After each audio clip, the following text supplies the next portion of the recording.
giving the town its final nightly check.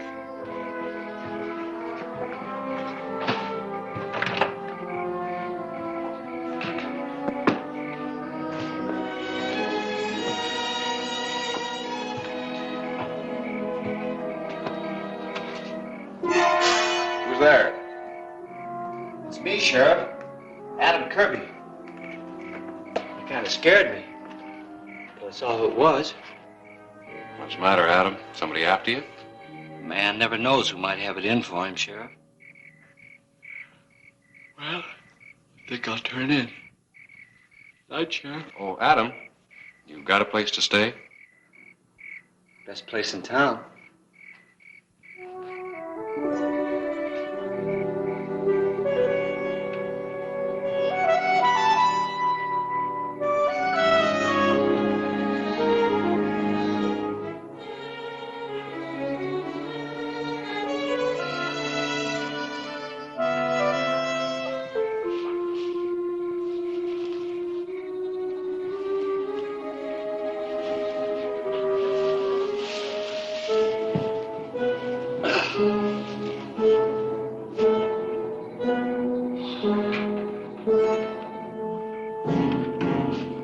I'm asking for the last time. I want my money back. You made a deal with me, Baines. Deal? I don't buy stolen cattle, no matter how cheap. All right, mister. Guess I'll have to go to the sheriff. If that's the way you feel. You want a refund? Here it is.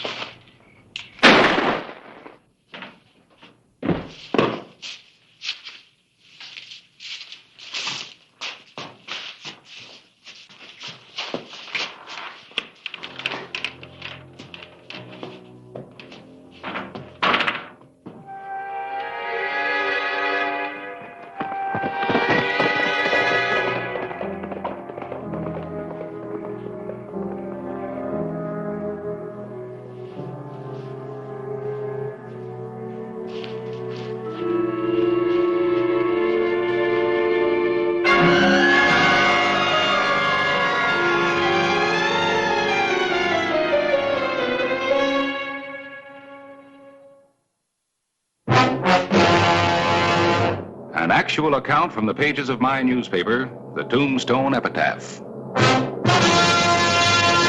This is the way it happened, in the town too tough to die.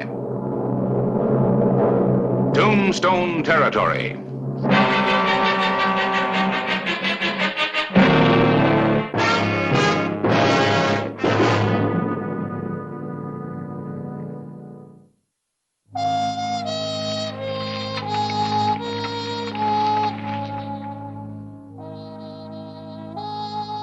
The morning of August 4, 1882.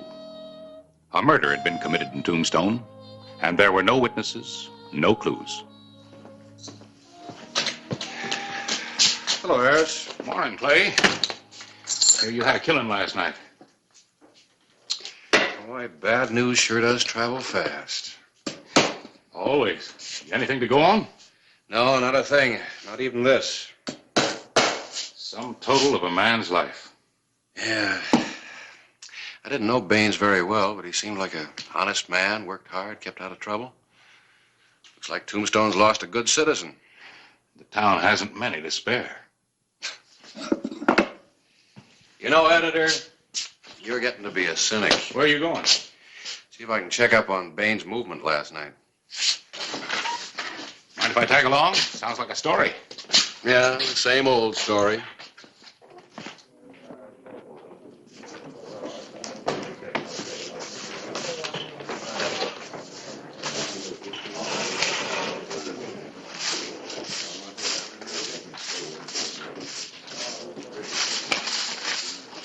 That's what you're doing. Just got myself a shine. Excuse me, mister. It was an accident. That was an accident, too. Now you got something to clean up. Think you're smart, don't you? Clean a floor, I'll clean it up with you. You ought to show more respect. That's no way to treat a real He-Man. He-Man?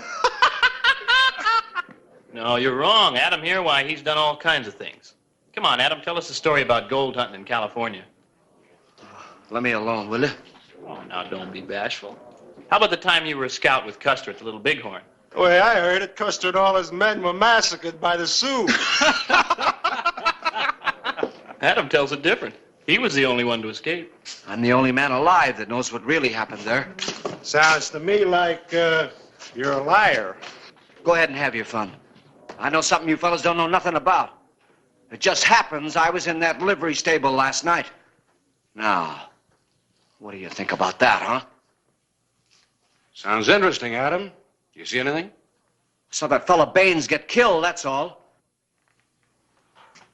Are you telling the truth, or is this just another one of your stories? I was right there, bigger than life. Did you recognize who done the killing?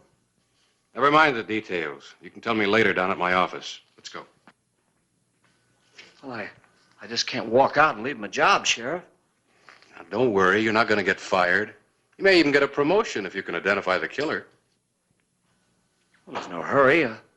I'll be over and see you later. Now.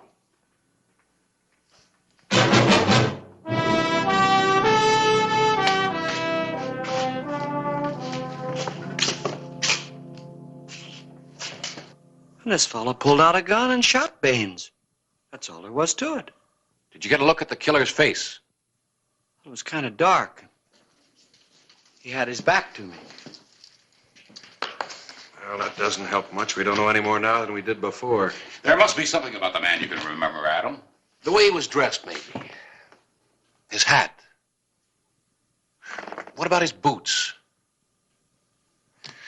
Wasn't there anything at all unusual about him? No, he was dressed like everybody. Maybe if I heard him talk again, I might be able to recognize his voice. What was that like? Kind of deep and husky, like he had a cold. Now, if you're through with me, Sheriff, I'd like to go back to my job. Adam. By now, everybody in town knows that you saw that killing. So? So suppose the killer's still in town. And suppose he thinks you can identify him. What do you think he's going to do? Why, I don't know. I hadn't given it much thought. You better.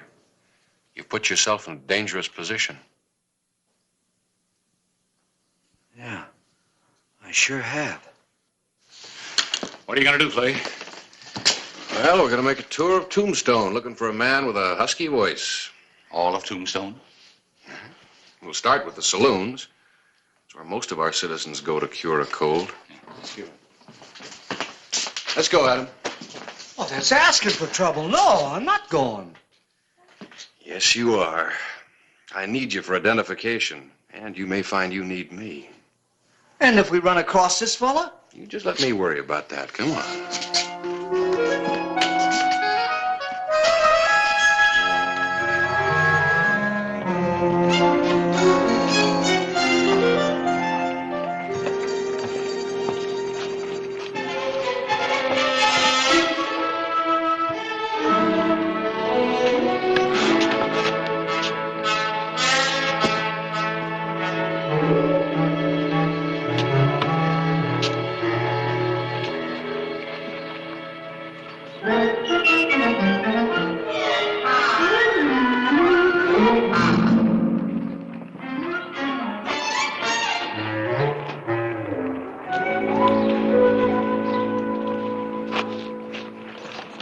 Over there. That looks like him. At least on the back it does. All right. Excuse me, mister. Mind if I ask you a few questions? All depends on what they are. What's troubling you, Sheriff? Adam? No, I made a mistake. A big one. When I opened my big mouth. Sorry to trouble you, mister.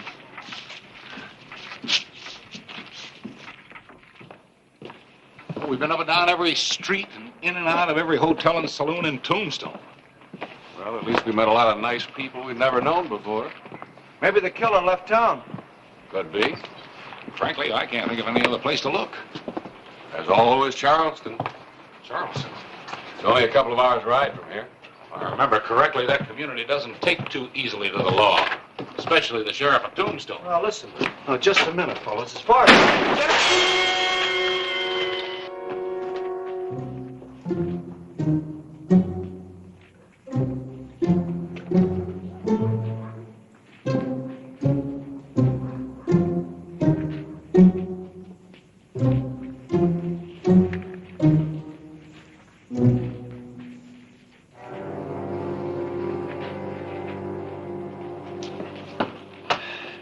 Did you see anyone?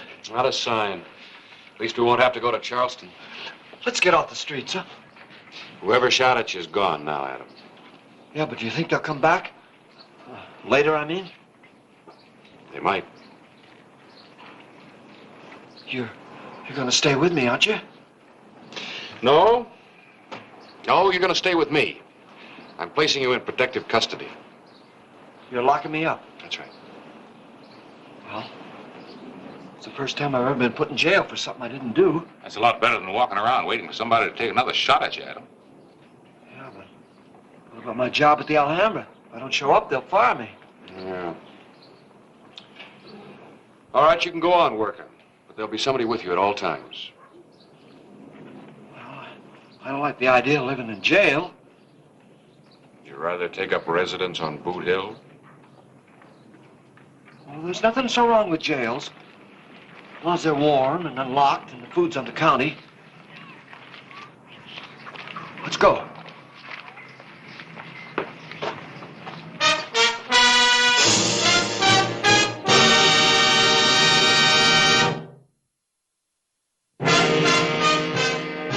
August 6, 1882. A hidden gunman had made an attempt on the life of Adam Kirby, Clay Hollister's only witness to an unsolved murder. And to date, the killer's identity was still unknown. Morning, Clay. Harris? Say, how's your witness? Oh, boy, he is really living high at the county's expense. And at mine, I might add. In the past 2 days, he has taken up soap, T-bone steaks, and borrowed $6 from me. Line of duty, lawman. Oh, boy. At least Adam's enjoying it. He's the main attraction in there. Well, you can't blame him. Not really. It's probably the first time anyone's paid attention to him in years. And he's taken full advantage of it. How long do you plan to keep him in custody? Ooh, just till he's safe. Well, how do you know the killer's still here? He might be in New Mexico by now. Or right across the street. Where are you headed for? Gotta go relieve my deputy. He's wet nursing Adam. Well, let me know if there's any change. Yeah. Nurse.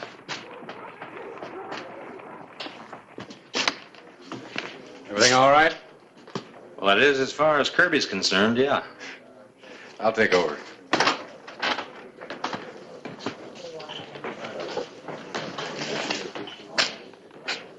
Well, Sheriff Hollister, I want you to meet some friends of mine. Ed Sims, Charlie Howe, Hugh Dawson. We're just having a drink. Come on, won't you join us? No, thanks. I think we better get back to the office. What's the hurry? Nothing's gonna happen to me. That's what I've been saying. Baines's killer was around, he'd have taken another shot at Adam here before now. Maybe. Stop worrying, will you, Hollister? Adam's not scared. Of course I'm not scared. Did I ever tell you about the time I was afoot in Indian country? I had my horse shot out right from underneath me. Some other time, Adam. Sheriff, why don't you leave him here with us? We'll see to it nothing happens to him. Yeah, take care of me, Sheriff.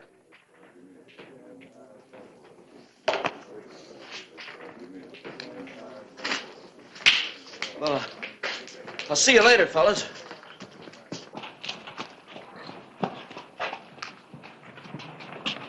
I got a horse for you from the livery stable.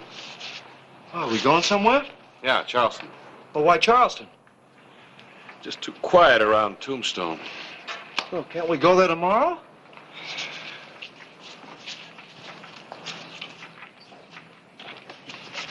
This being in protective custody ain't as much fun as I thought it was gonna be.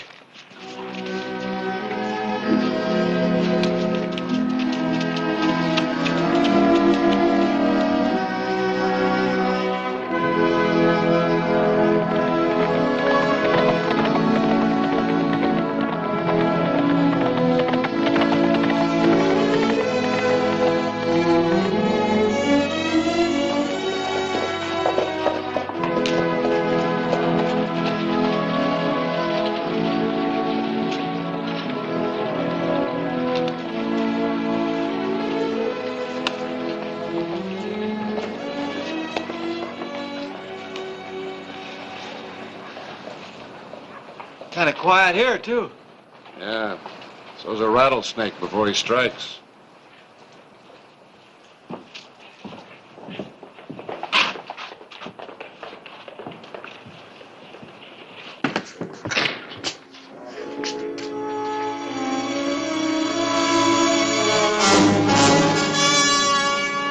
I'll have another.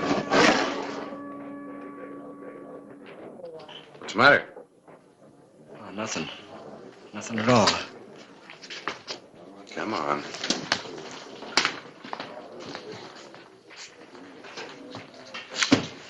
Afternoon, Sheriff. You look a little nervous, mister. How about a drink? No, thanks. I'm not thirsty. You've been thirsty all your life. I'm not thirsty now. How about it, Adam? This man anybody you recognize?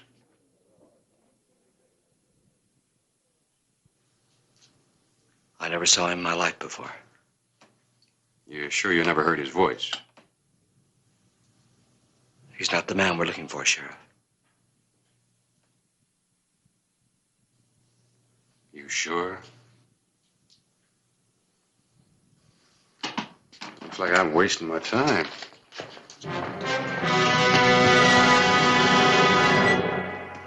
Oh, it's been a long day, Sheriff. I'm tired. I'm going to bed. I'll see you in the morning. Good night. Good idea. Maybe you can get yourself a room over at the hotel. Or you can go back to the straw. You see, it looks like you're right. Killer's left town, so I'm turning you loose. Well, you can't do that. It's your duty to protect me. Seems to me I've done my duty. Not quite sure that you have. I don't know what you mean. I think you do. Oh, you better take that. You'll need it.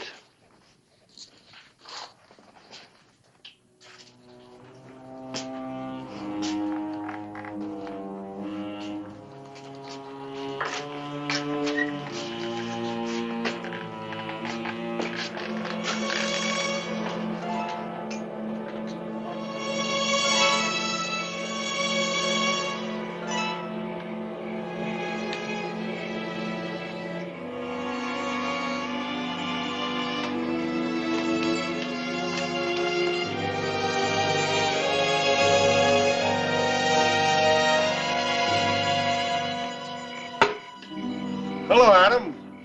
Come on in. Have a drink with us. No, some other time. Oh, there's no time like now. Come on in. Hey, you look kind of low. Is there something we can do? No. No, thanks. Nothing, no. Well, that's the first time I've ever seen you carrying a gun, Adam. It's not my idea. The sheriff loaned it to me. He said I'd need it to protect myself. Thought Hollister and his deputies looking after you. Not anymore, they ain't. He turned me loose. Not he cares if I get killed. You stop worrying about it. Nothing's gonna happen to you. That's so, Hal? You stick with us, Adam. No, I think I will have a drink with you fellas. Now you're talking. Thanks. Hey, we'll have us a real celebration. We'll make this a night like you never had before.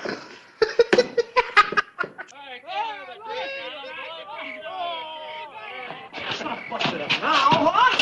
Hey, what are you leaving for? We're having a good time. Where are you guys going? You leave at us. Celebration's just starting. Oh! We're gonna have a party? Well, good, let's go, huh? Hey, have you boys, listen, I've been around this town a long time. You see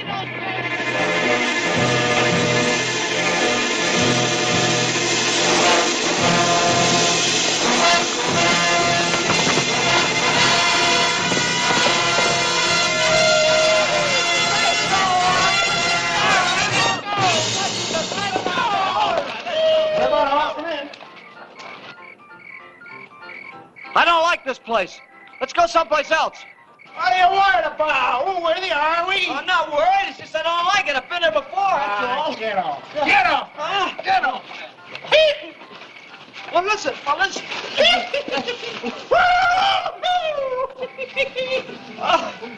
you go. There you go. Dance around, boy. Dance around.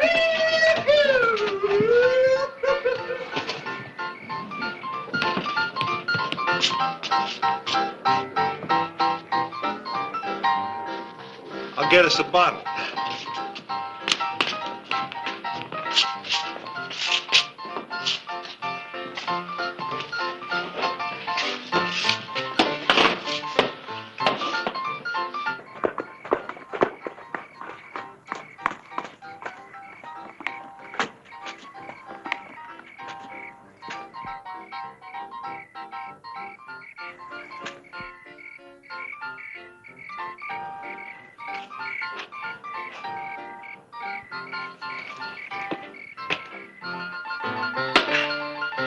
Better time in my life.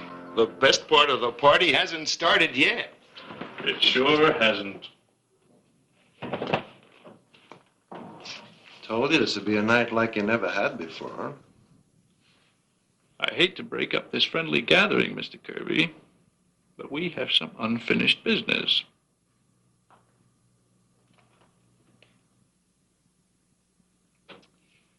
Killing you now suits me just as well as later. Go ahead. Hello, Adam. Sheriff, you're going to stay around a while? No, I just dropped in for a minute. I got to get back to town. Well, I think I'll go with him. No, you stay with your friends. Unless, of course, you've got something to tell me.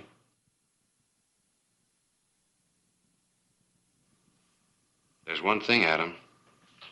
You stand up for yourself now, I'll be right here.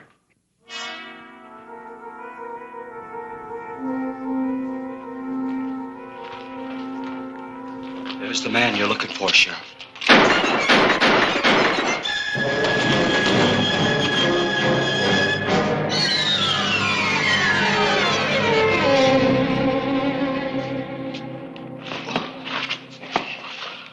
You all right? Yeah, I'm all right. I got a real story to tell him now.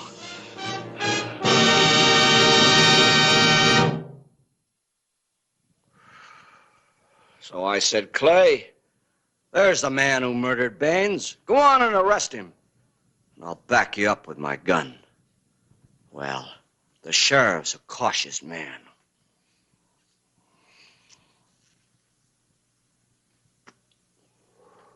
He said, Adam, are you sure that's the man? I said, I'll prove it to you, Sheriff. So I walked right up to this Wallach and I spoke up. And I said, you're a dirty murderer. And then what happened? Well, he just stood there. But I knew he was going to go for his gun. Go on, Adam. Well, stop interrupting me, will you? You confuse me with the facts. Where was I? Wallach was just going for his gun. Oh, yeah. Well, there was a silence. Oh, about 5 seconds. And Wallach started to draw. Well, I pulled my gun and Go on, Adam. Don't let me interrupt you. I was just telling him about the fight, Sheriff. According to Adam here, why, he practically took care of Wallach and that bunch all by himself. Is that true?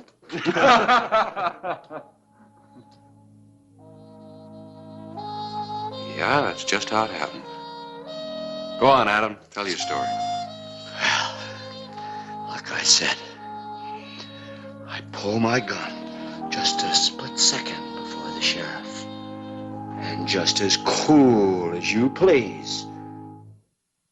Whistle me up a memory, whistle me back where I wanna be. Whistle a tune that'll carry me to Tombstone territory. If your past has run foul of the law, it's a handy place to be. 'Cause your future's just as good as your draw in Tombstone territory. Whistle me up a memory, whistle me back where I wanna be, to Tombstone territory. Now, baby, will you stop worrying? There's nothing to be afraid of. Are you sure, Frank? I can't help being scared. Have I ever lied to you? My lawyer's working on an appeal right now. He'll take it direct to the territorial governor. He feels there's a very good chance he can get a reduction of your sentence. Perhaps even a pardon. But what if he can't? At the very worst, you'll have to serve 18 months. Baby, I said at the very worst. Whether it's 18 days or 18 months, I'll be working for you all the way. That's a promise, Renee. You'll write to me. Sure. Time's up, Fallon. What's the hurry, Sheriff? You asked for 5 minutes, you've had it. The sooner she gets to Yuma, the sooner her time starts. And maybe she'll find out what kind of a deal you roped her into. You're pretty free with your mouth, aren't you? You know you're the one I should be taking to Yuma. Suspect what you like, Sheriff. Proving it, that is something else. We'll see. Out.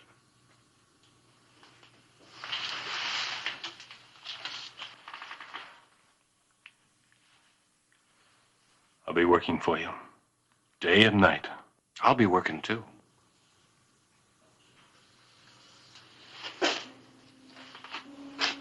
Like you said, proving it is the important part.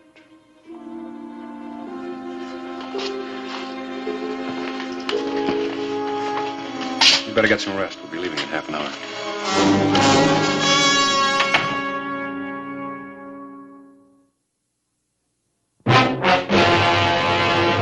An actual account from the pages of my newspaper, the Tombstone Epitaph. This is the way it happened. In the town too tough to die. Tombstone territory.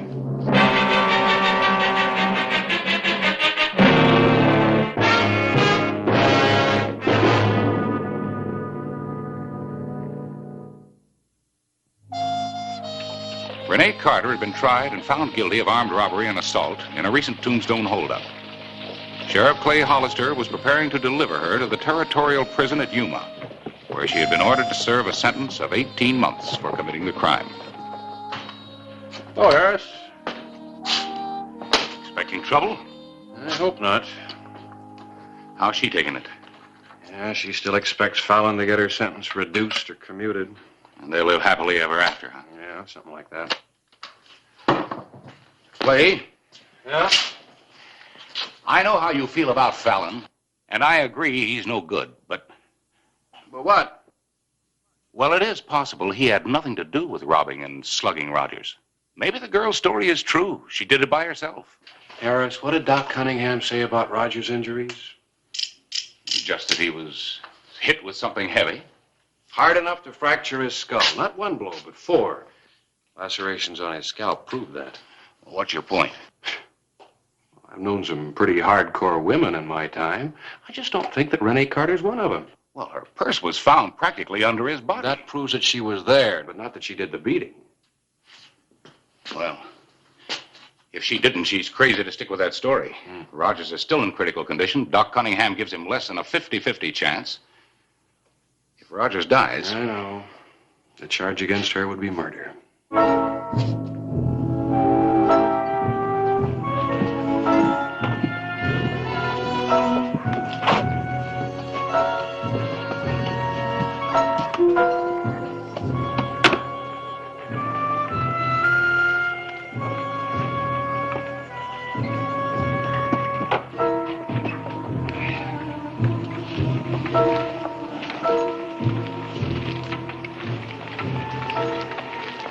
What are we waiting for?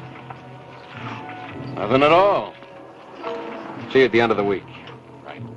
Fresno, whoop.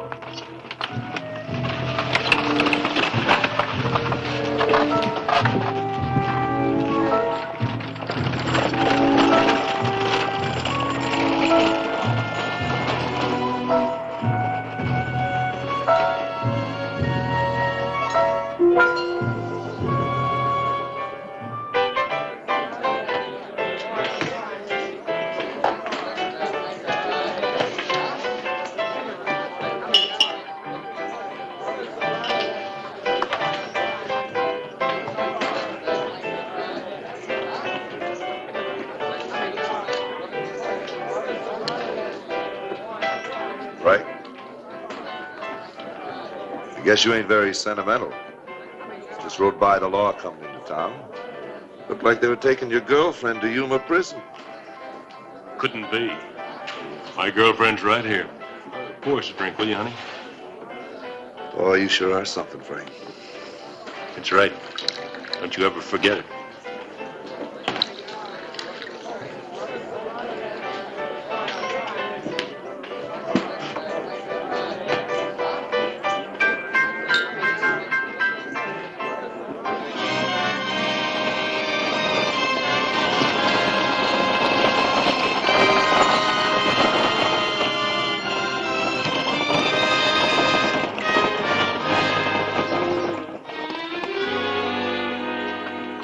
I don't know about you, but I'm getting a little bit hungry. Well, come on. A little food will do you some good. You can rest inside out of the sun.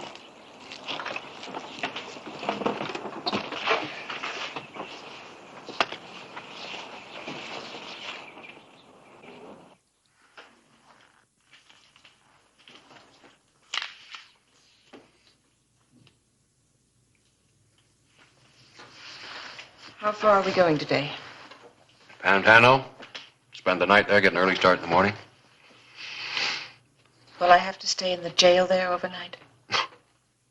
I'm afraid the county doesn't provide funds for hotel rooms, even for female prisoners. Sheriff?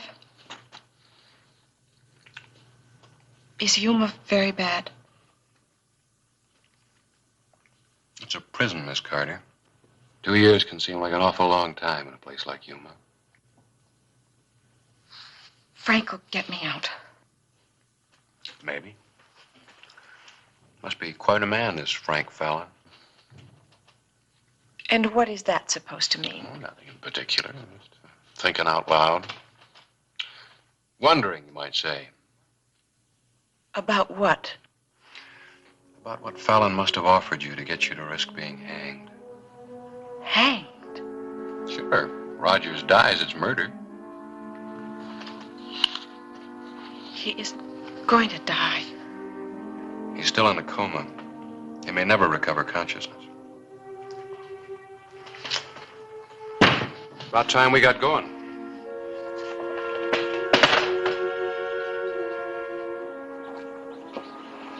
Sheriff, Yes, ma'am? if that man, Rogers, if he does die, You'll be brought back to Tombstone to stand trial for murder. he wouldn't. Yes, they would. And Fallon will let you take that rap, too.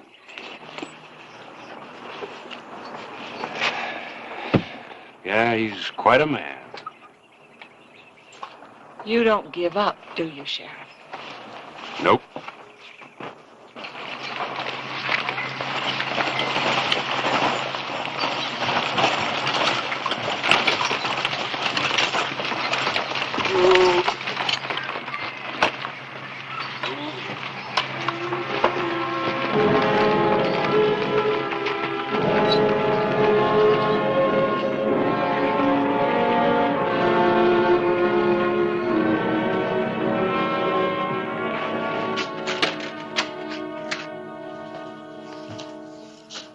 Oh, Clay, how are you?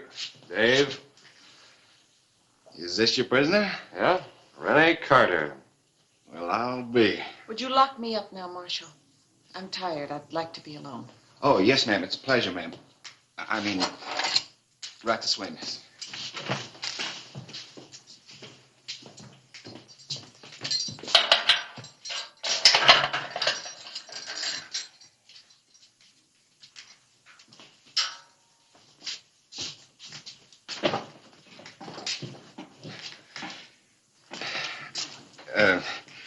We don't get many women here, miss.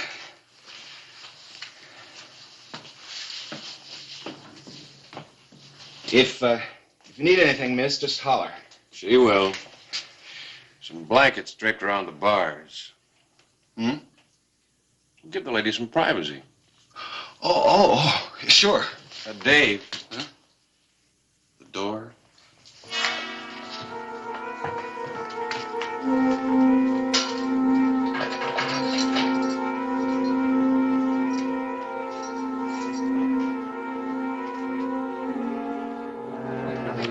There you are, gentlemen. Read 'em and weep. Tough luck, fellas. You've brought me luck, baby.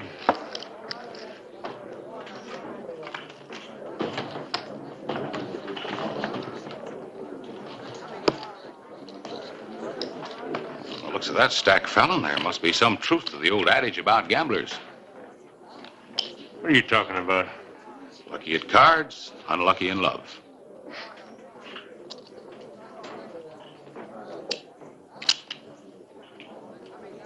Your eyes must be going bad, Clyburn. I've just come from the telegraph office. Some other time, newsman. How about some blackjack? Judge Leary sent a telegraph order to the sheriff. The order was for Hollister to bring Renee Carter back to Tombstone. Bring her back? To stand trial for murder. Rogers died this afternoon. I thought you would like to know. It's got nothing to do with me. I was under the impression Renee Carter was a friend of yours. When it comes to murder, Clyburn, I've got no friends. Male or female. Too bad. She's going to need a friend. Maybe when she finds out she hasn't got one, she'll change her mind. About what, Editor? About a lot of things. Ought to be a very interesting trial. Good evening, gentlemen. Not now, not now. I don't like it, Fallon. She isn't back yet.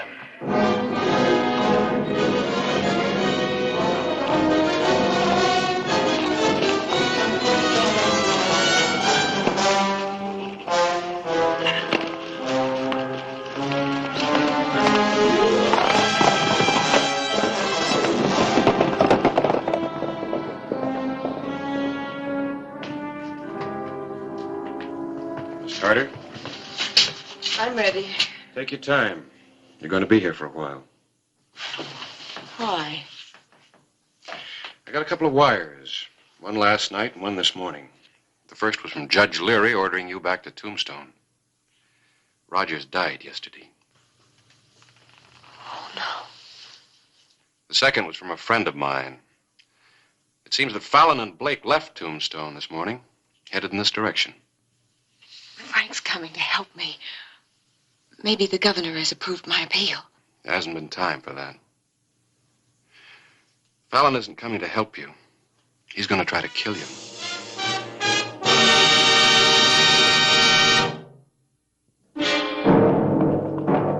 July 8, 1889. The road to Pantano, Arizona Territory.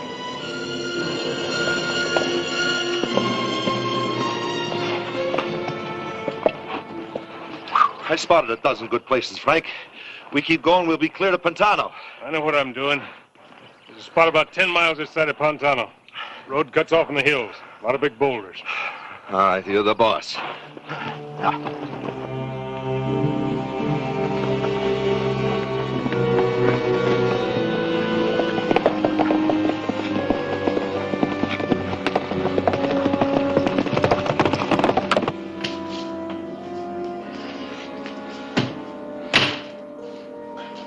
Well, it took some doing, but I got it. Yeah, that ought to do just fine.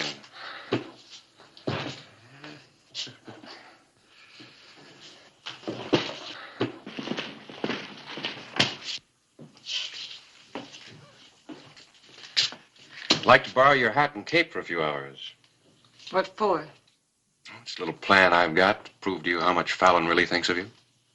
What do you mean? You think he's going to save you. I think he's going to kill you. Still trying, Sheriff.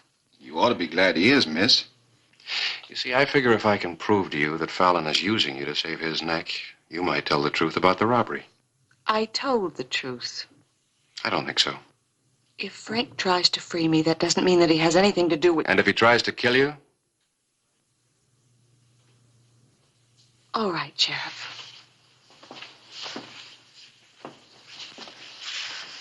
But you're wasting your time.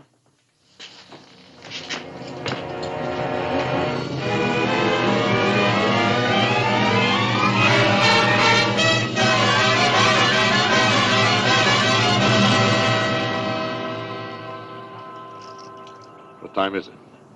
20 past 1. You think maybe Hollister knows we're waiting?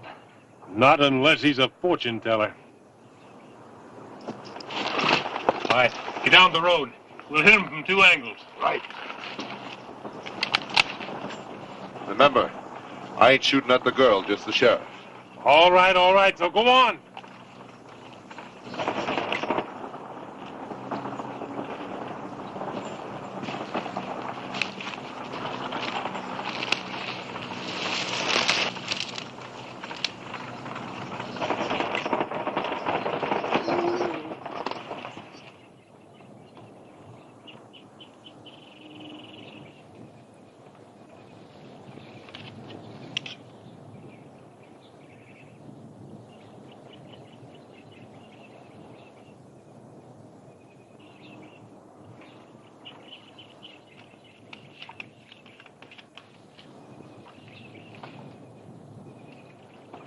Up, Rowdy.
Convinced?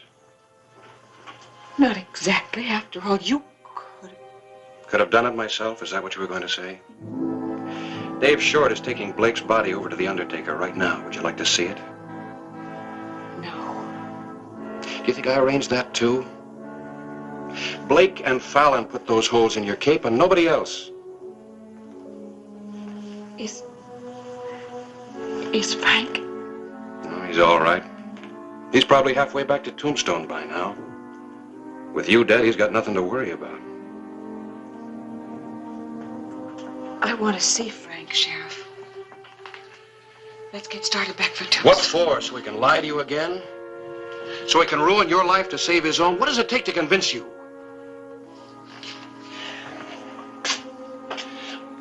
Look, Renee, we know that Ed Rogers was having a winning streak at Frank's table. Won almost $1,000. So Frank told you to get the old man alone, that he wanted to talk to him, didn't he? Fallon and Blake did the beating, didn't they? I want to see Frank. All right.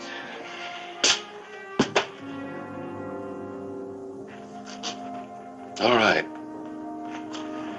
Right now, Fallon thinks you're dead. We're going to give him a surprise he'll never forget. Get your things together. We're going back to Tombstone as soon as I can send a wire.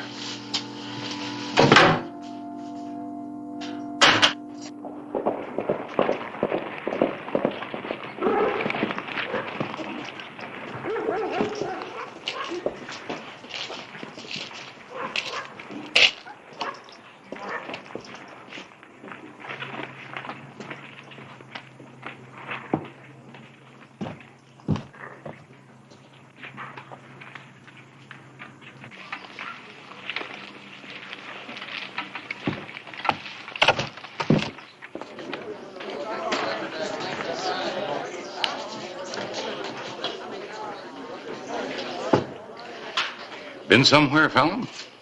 What's it to you? Nothing. Nothing at all. Just wondered if you'd heard the news. Why don't you go peddle your papers? Too bad about Renee Carter. But I guess it's all for the best. How was that? She's dead. The wire came a couple of hours ago from Pantano. Seems it was your friend Blake who was mixed up in the Rogers killing. You heard Sheriff Clay Hollister was bringing her back here to stand trial. He must have decided to shut her up for good. Well, newsman, what do you know?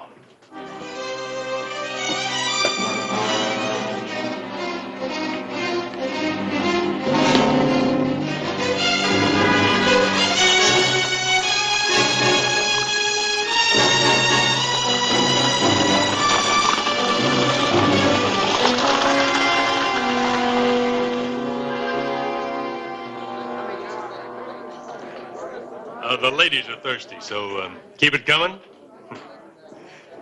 Yes, sir, Frank Fallon knows how to treat his friends. I've got one simple little rule. My friends treat me right, I treat them right. I always say, you treat people right, and they're your friends. Frank Fallon hasn't got an enemy in the world. No, sir. You've got one, Fallon.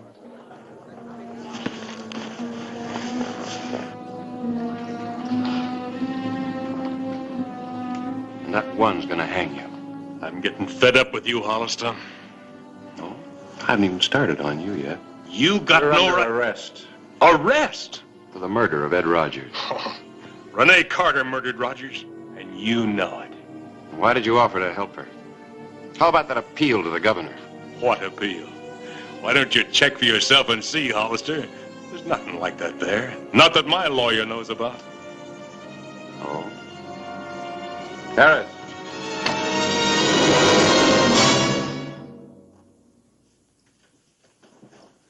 How did you... How did she what, Fallon? Come back to life after you killed her? A trick. A lousy trick. Mm-hmm. And you fell for it. You thought you'd killed the only person who could convict you of murder. And I will, Frank. I'll help them put that rope around your neck. It was just like you thought, Sheriff. Exactly. Only after I got Ed Rogers alone, and Frank and Blake started beating him, I fainted. When I woke up, Frank was carrying me to my room. I'd lost my purse. Or someone took it. Oh, baby, you're not going to listen to the things this man's been telling you. Look, honey, this is Frank. Why, I'd do anything for you. You know that. Then hang for me. Let's go, Fallon. No. No? Hard or easy. Any way you want it. Oh, I could kill you, baby.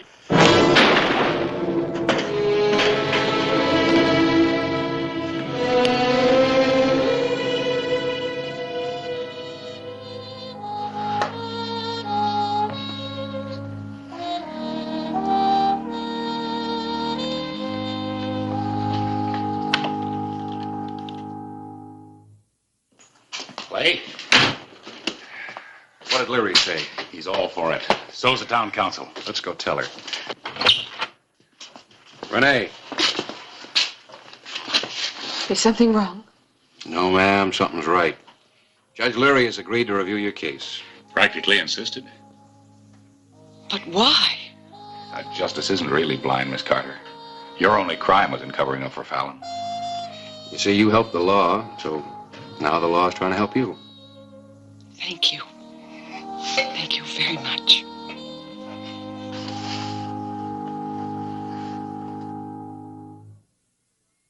Whistle me up a memory, whistle me back where I wanna be, whistle a tune that'll carry me to Tombstone territory. If your past has run afoul of the law, it's a handy place to be, 'cause your future's just as good as your draw in Tombstone territory. Whistle me up a memory, whistle me back where I wanna be, to Tombstone territory. Had become almost commonplace in the West. Men were shot down, robberies committed, and bands of marauders and renegades roamed the small frontier towns, looting, burning, and plundering. And when the bandits were captured, they were often turned loose because witnesses feared to come forward. This made the lawman's job, the job of keeping law and order in the community, almost impossible.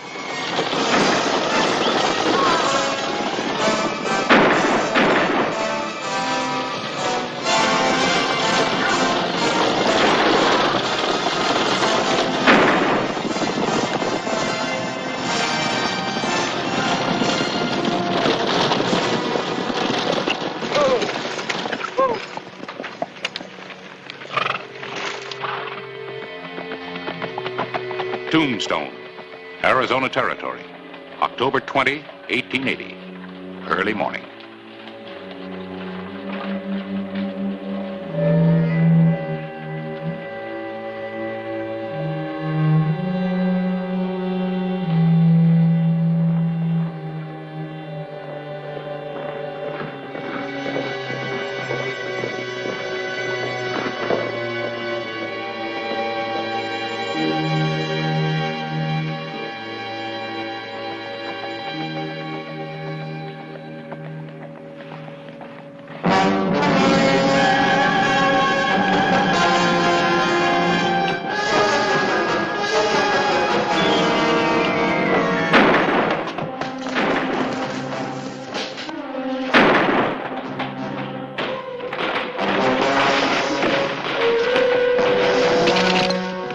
My leg, help me.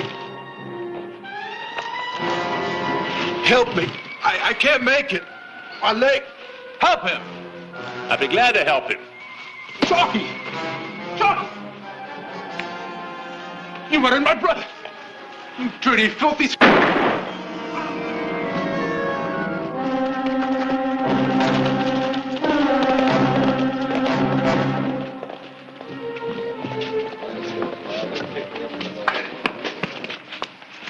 What happened?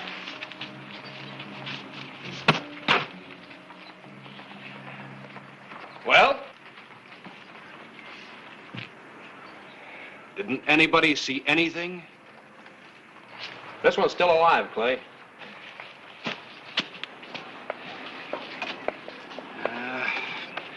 Barney Dager. And brother Chalky. This is really going to be rough on their sister.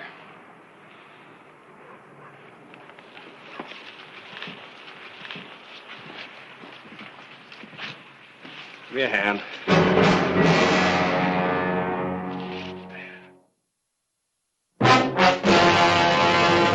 An actual account from the pages of my newspaper, the Tombstone Epitaph. This is the way it happened, in the town too tough to die. Tombstone Territory.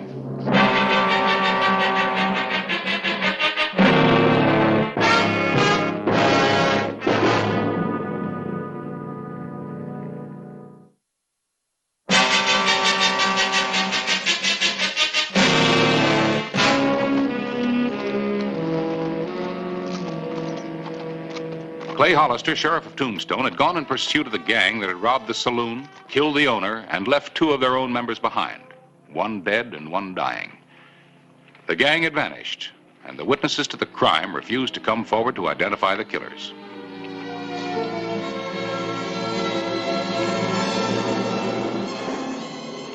Later the same day, mid-morning, October 20.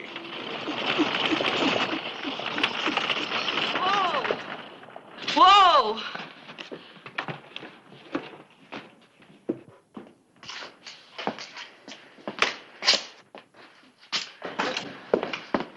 I'm Sherry Dager. My brothers, where are they? Chalky's dead. Barney's in the cell in the back.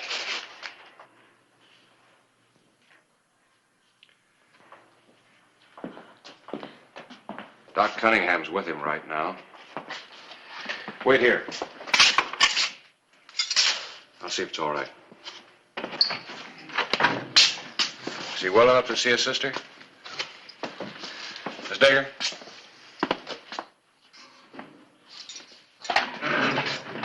Barney.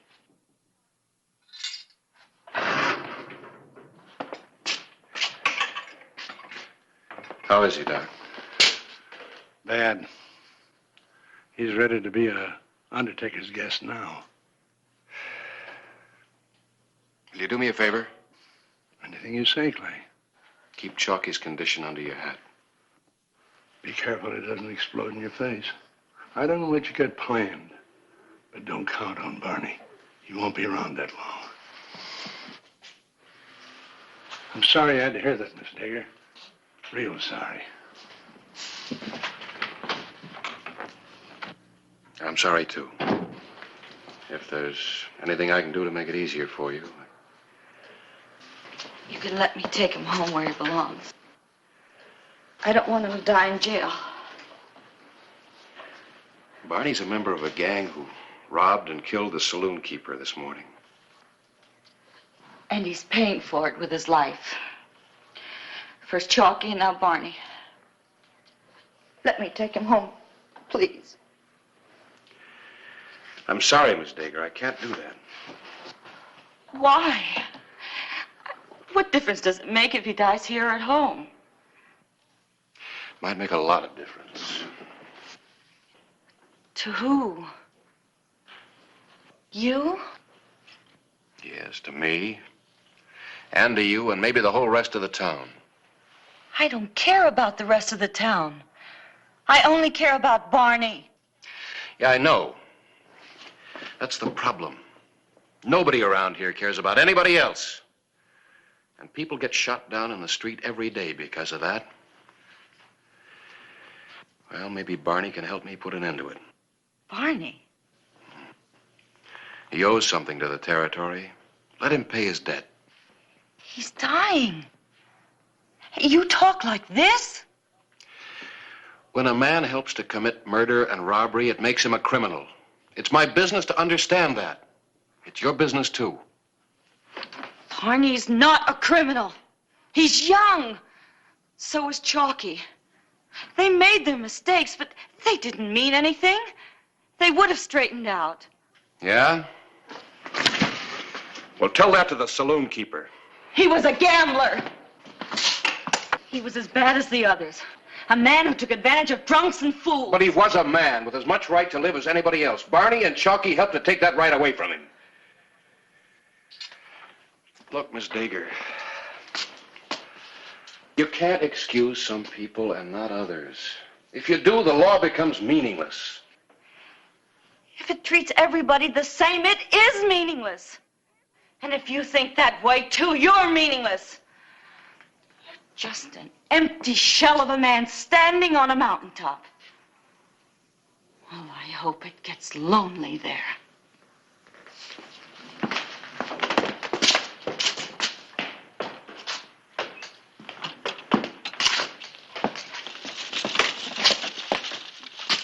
You ever stand all alone on a mountaintop, Quint?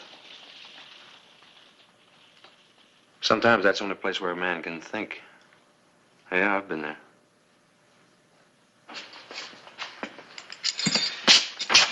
I think I'll go over to the epitaph and see Harris.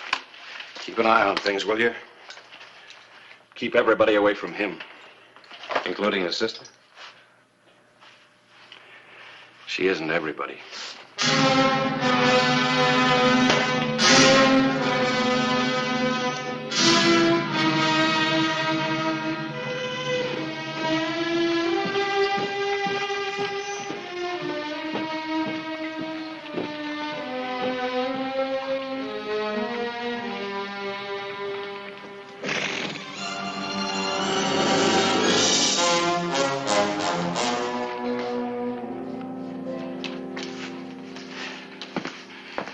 Fastest issue of the epitaph I ever got out.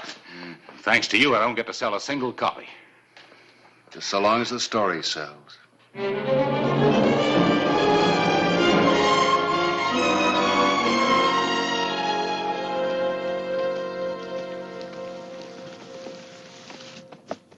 And I think our buyer just got here.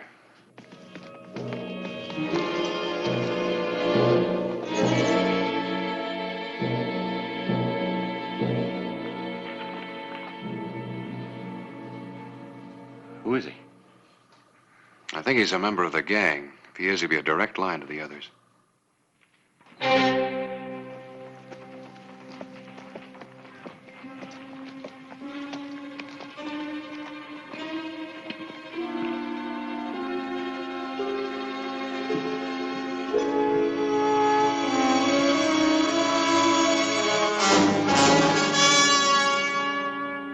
You planning on following him? I mean, going after them? Oh, Harris, I haven't got any proof. Besides, after that article, I think they'll be looking for me and Barney. And I'd rather have them here than me there. Yeah. Judging from the looks of him, I don't blame you.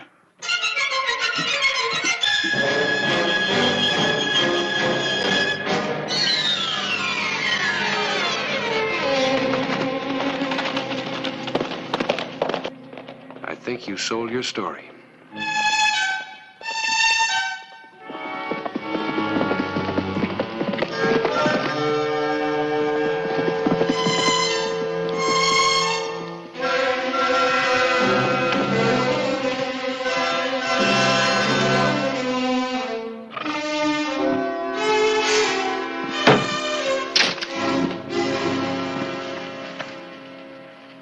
You and your fancy knife throwing. Maybe you need a little more practice. I hit what I aim for. Yeah? Barney's recovering. He's going to identify us. It's all over the front page of the paper. Never leave a wounded man behind to testify, he says. Too bad you didn't use the knife on Barney, too. Go ahead. No. When the odds change, I stop playing. Now, let's talk about Barney Dager and his sister Sherry. Killing a woman is where I draw the line. Killing? Who said anything about killing? There's some people who are far more useful alive. Miss Dager's one of them. And this editor fellow might very well be another. I'm quite sure he's a pillar of Tombstone society. You touch the editor and you're a dead man. Hollister will come after you. Exactly, but he'll have Barney with him. Now, if the editor means so much to Hollister and to the town, I'm quite sure they'd be very glad to exchange Barney for him. Yeah, well, how are we going to get the editor to come here? We'll persuade him one way or the other. And then we have to pay a little visit to Miss Dager. She has to persuade Hollister to exchange Barney for the editor. Or we kill the editor. Of course, unfortunately for him, he'll be dead as soon as it's all over. But then, so will Barney. Then there'll be nobody left who will dare offer to testify against Dirk Padella again. Yeah.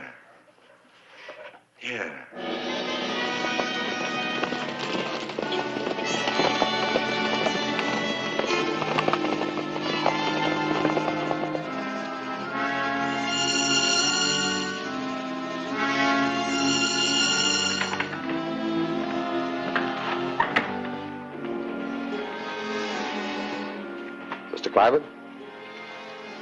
Yeah? Now listen carefully. There's a gun trained on you across the street. Take your time. Turn around slow. And look up toward the roof of that building. There's two more besides that one on the street. Mine and another one near Dunbar Stable. What do you want? He'll be covered all the way. Go to Dunbar's, pick up your horse, and ride out of town. Past Fremont first, and wait. And don't look for help from your friend Hollister. We waited for him to make his afternoon rounds. He's on the other side of town.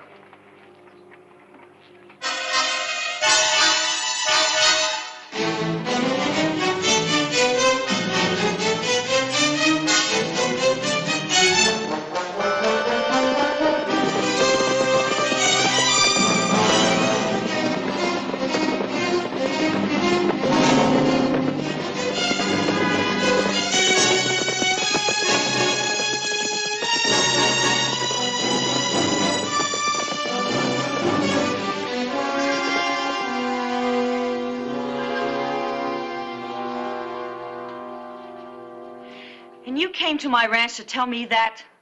I thought it was easier than having you visit me where you might be followed. And if I don't persuade Clay Hollister to make the exchange? Then Barney will probably die. Oh, no, I won't kill him. I like Barney. He's a good man. But if he stays in jail, state's witness or not, he'll undoubtedly swing for the murder of the saloon keeper. I don't believe you. That's your privilege. There's one other thing. If the exchange isn't effected within 24 hours, your esteemed editor is going to be dead. Let's see what he has to say about that.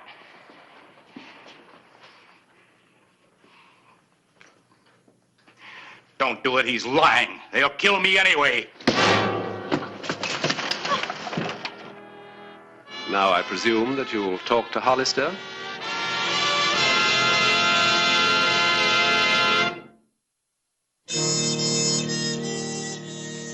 October 20, 1885.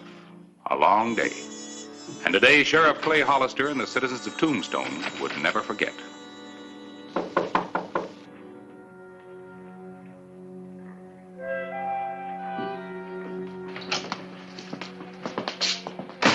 He isn't anywhere in town, Clay. I've looked everywhere. If you were going somewhere, he would have told somebody. Left somebody in charge of the office. He usually does. Where you going? Over to Dunbar's. If he was going to leave town, he had to go by horse or buggy. Maybe they know something about it.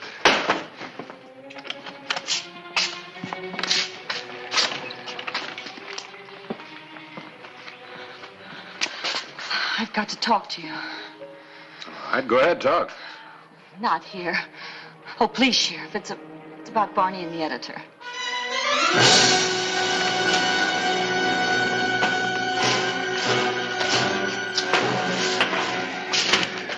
All right. You said you wanted to talk about Barney and the editor? They're holding the editor hostage. Who? Who's holding him? The men in the gang that Barney and Chalky belong to. Where are they now? I don't know. They came to my ranch. They had Mr. Clybourne with them. They said that if you didn't exchange him with Barney, they'd kill the editor. What is it all they said?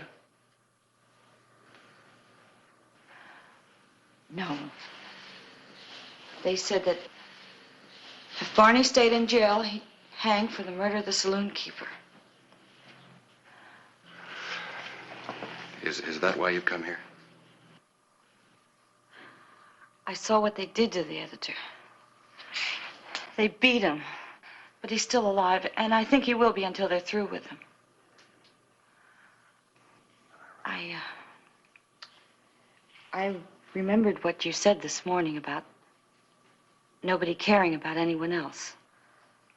And I suddenly realized you were right. I was wrong. Barney and Chalky were wrong. And now an innocent man is suffering because of it. And that's why you came here? Yes. All right. You tell him I'll make the exchange, but on my terms. I'll have Barney at Chalky's funeral at Boot Hill Cemetery tomorrow.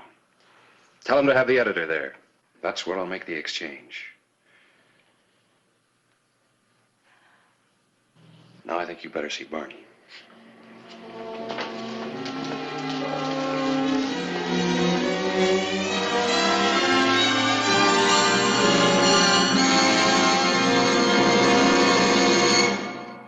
Boot Hill, huh? Yeah, we'll be there with the editor. You know, he almost came back last night to see you, but decided against it. My friends are afraid of ghosts in the dark. We decided it'd be better in the daylight where we can see as well as being seen. And for once, I'm very glad I agreed with them. You look much better dressed like that. Softer and sleepy. I like it. Thank you. I shall be seeing you again. I'll be looking forward to it. This morning.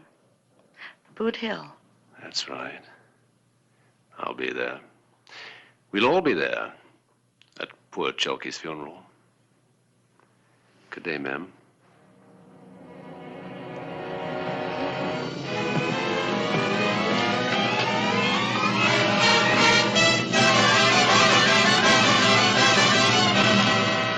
Hardly seems right somehow. Going to a funeral to pay your respects to the dead, wearing guns. Well, those guns keep a lot of people from paying their respects to you. I guess that's about it. You ready? Yep. Let's go.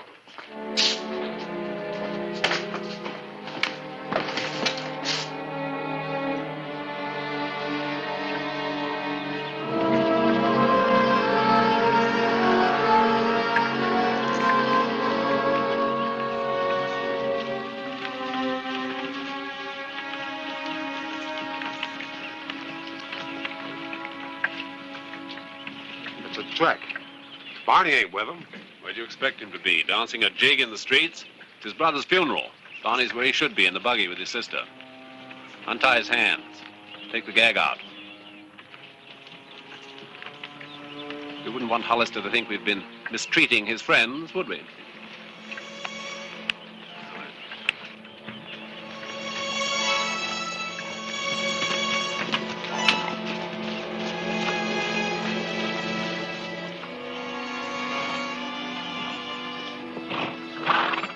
Wait here.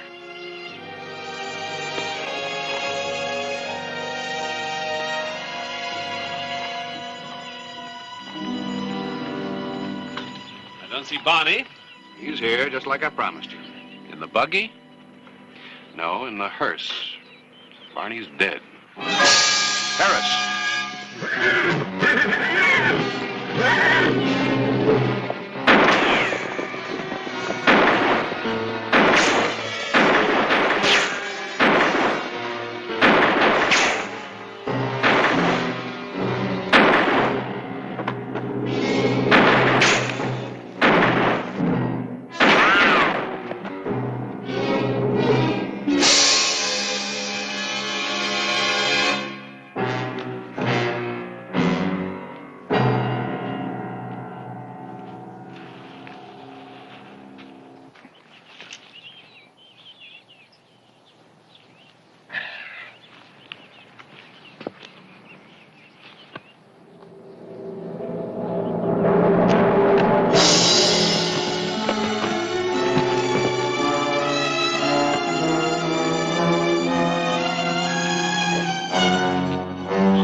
Broken. Too bad. Clear. Havana tobacco. Rolled especially for me.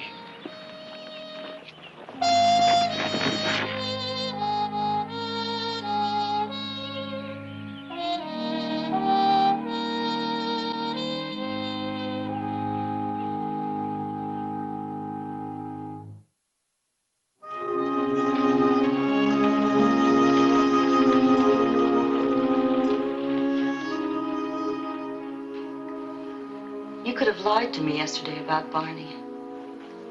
I'm glad you didn't. I'm glad you told me then that Barney was dead. It helped make today a lot easier. Thank you. No, thank you. In a town just full of people depending on other people, you were the only one who offered to help. That might make it easier from now on.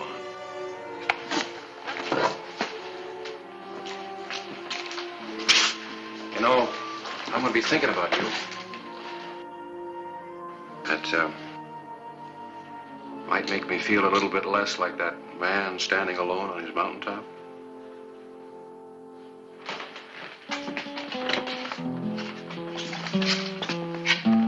Well, you sure got your faith in human nature restored fast.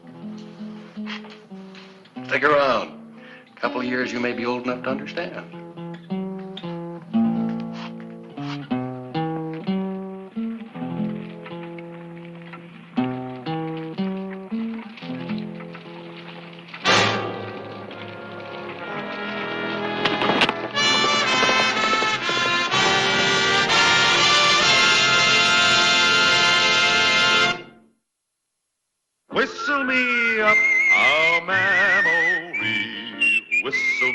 back where I wanna be. Whistle a tune that'll carry me to Tombstone territory. If your past has run afoul of the law, it's a handy place to be. 'Cause your future's just as good as your draw in Tombstone territory. Whistle me up a memory, whistle me back where I wanna be, to Tombstone territory. Oh, Harris. I was going to ask you to ride out with me, but, I see you're busy. Just doing the rounds. Right out where? Going out to meet Sam Barrett. Thought I'd ride in with him. Sam Barrett? The newspaper man. Finest in the West. Oh, I thought you were, Harris. I've been writing about him for a week. Don't you read my... You go on ahead. I'm going to stay around here. I got some things to do. Sure. I'll see you later. Oh, when I get settled in, I'd like to meet him.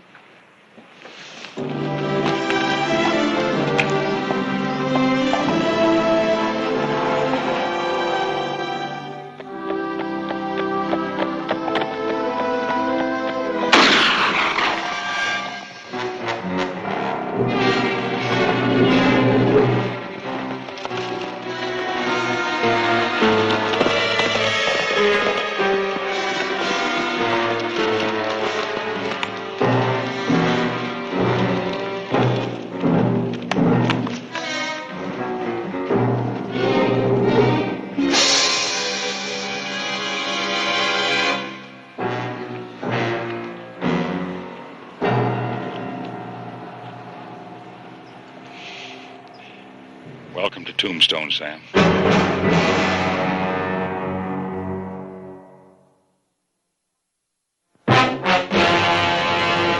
An actual account from the pages of my newspaper, the Tombstone Epitaph. This is the way it happened, in the town too tough to die. Tombstone territory.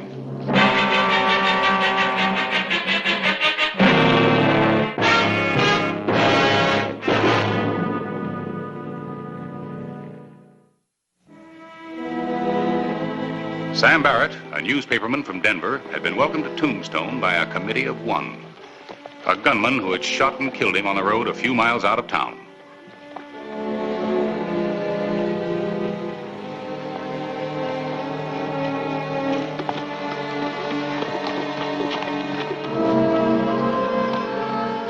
Pete!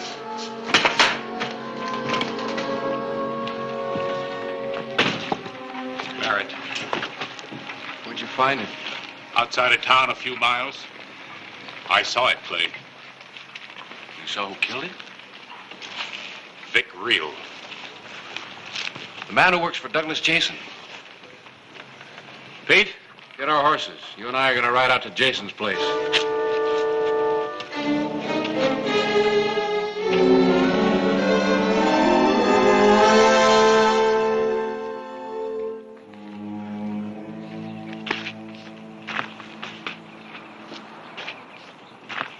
Where have you been? Don't talk to me like a 2-year-old, Jason. Talk? I'll kill you if you do it again. Where have you been? I've been out, riding around. Where have you been riding? Denver. I rode to Denver and I told the marshal that the Taylor gang's in Tombstone. I told him all that money from those train robberies is buried right here on the ranch. I told him because I want to hang. Get back to the barn and go to work. Wait a minute. What's Jess doing coming back here? How do I know? The man ambushed riding into town. That newspaper editor saw the whole thing. He was there. Nobody was there. He's lying.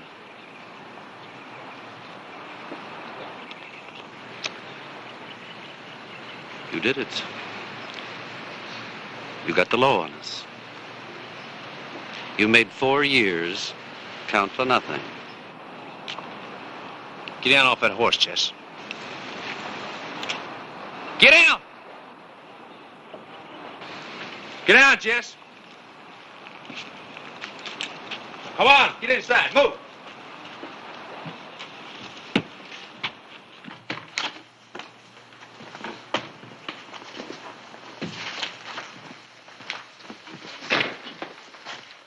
So now I've got me some orders to give Jason. You too, Jesse, and that goes for the rest of the boys. You better give them fast, Vic. That sheriff is going to come riding in here any minute now. And you're going to take care of him for me. I am? Yeah, you are. Just like my brother took care of you. He sat in that jail, and he waited, and he hanged, and he didn't talk. Your brother didn't take any chance that I didn't, or that you or Jess here didn't. Well, like I said, he didn't talk, and he could have. We would have helped him, if we could have. We didn't hang him, Vic. I know you didn't. Sam Barrett did. Sam Barrett, the Denver newspaper man. You remember him, don't you? Ah, he did some fine, fancy preaching in that newspaper of his, didn't he? Ben's life or innocent lives lost in a Taylor gang robberies. In case you forgot, the people listening to him, and they hanged Ben. So you had to kill Sam Barrett. No matter what it cost us. All of us. It wasn't supposed to cost nothing, Jason. I didn't plan on nobody seeing it happen. They're here now, the sheriff and the deputy.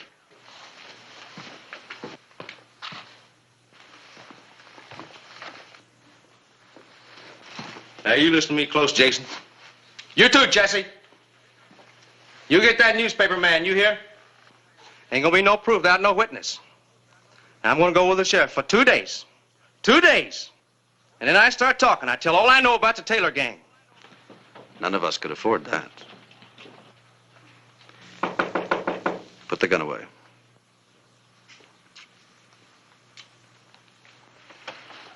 You'll be out before 2 days.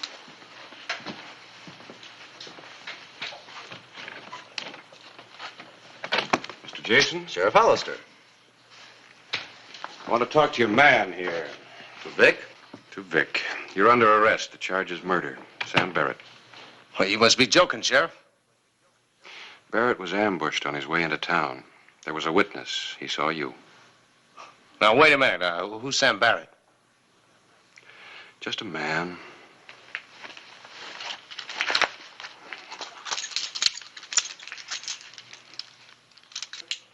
Let's go. Sheriff, Vic has worked for me ever since I've been in the territory. He's a good man. You're wrong. We'll find out at the trial. Now, Mr. Jason, I don't know you very well, but I probably will before this is over. You can be very helpful if you want to.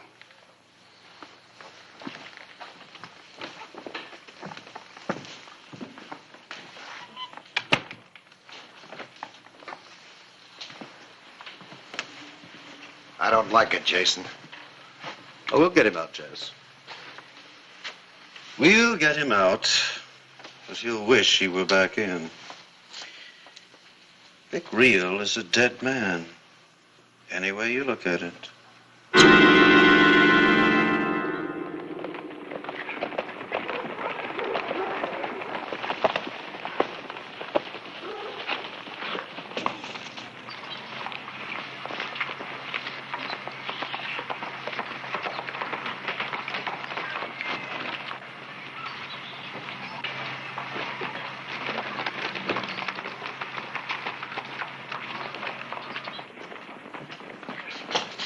You're gonna hang, Real. For what? I don't know why you did it, but you'll hang. You're out of your mind, man. You trying to sell a few papers, you better look for something else. Hey, you dirty! Tell him to get his hands off me, Hollister. Tell him! Pete.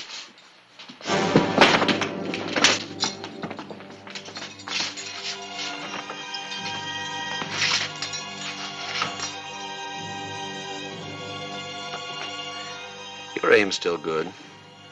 Huh? I asked whether your aim was still good.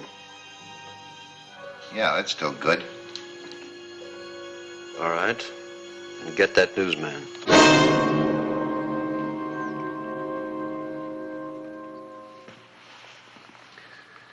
We have to do as our friend Vic says. But why me? Why not Red or... Because I said you. So it started all over again, huh? I don't like it. 4 years now and no trouble. And now it's starting all over again. This is the last. So your aim is still good, huh? When, Jason? Tonight.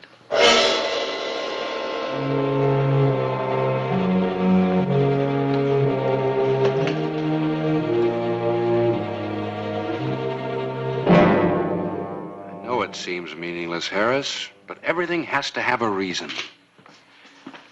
Then what is it? There was no robbery committed, and Sam Barrett didn't have any enemies. At least not out here. There was a motive. There had to be. This wasn't just a thrill killing.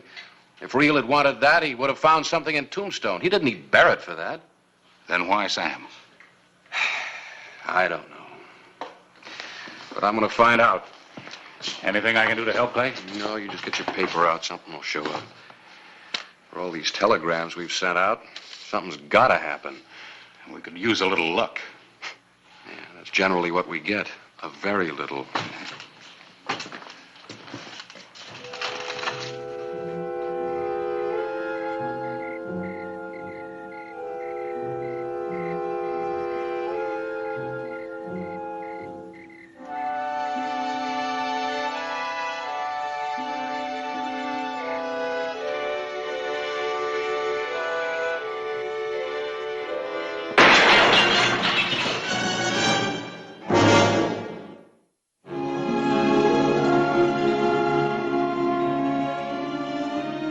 March 8, 1886, early morning. Douglas Jason's plan of murder had failed. Vic Reel was still lodged in the Tombstone jail, and Clay Hollister was taking every precaution to see that he remained there until he stood trial for the killing of Sam Barrett.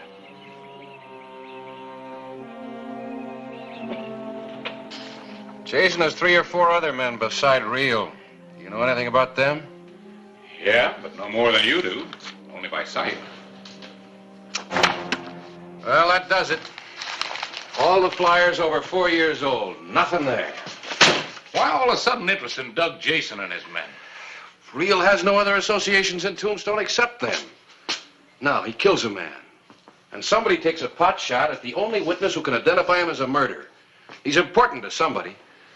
When I find out more about his past, I'll know who. You think Jason could be involved? Well, anything is possible. What do we know about him? Not very much. Came to Tombstone 4 years ago, before either one of us did. And nobody from town has ever been out to his ranch. All the men he hired are supposedly from different parts of the country, and they never come into town, so we don't know anything about them. Yeah. Well, I've wired every news source I have. Yeah, and all my official ones. You know, Harris, this is something more than just a senseless murder. How's the shoulder? Gonna live, Pete. Thanks. No replies at the telegraph office yet. Old Jake's been doing more sending than he did when the governor was here. He wants to know when you sleep. Don't remind me. You know, Axe's food hasn't gotten a bit better. Boy, you sure are hard to please. You should feel yourself lucky that you're here to eat it at all.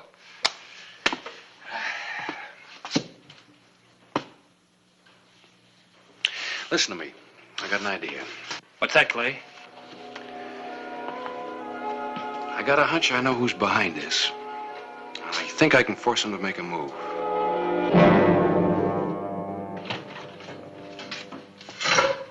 One last time, Reel. Why'd you kill Barrett? You answer, you're going to save a lot of bloodshed. You don't make good sense, Sheriff.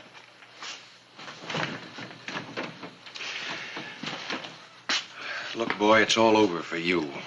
You're going to stand trial tomorrow, and you'll take what punishment the judge and jury decide is right for you. But you got a chance to do a decent thing.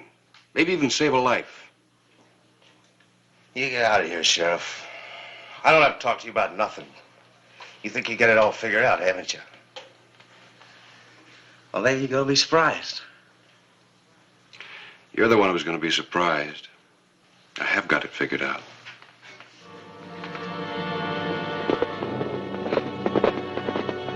Vic Reel had refused to talk, and Clay Hollister, in an effort to uncover the motive behind the killing of Sam Barrett, decided on a plan of action. Douglas Jason was to be the starting point. It's a fine-looking cattle, Jason. Ought to bring a good price.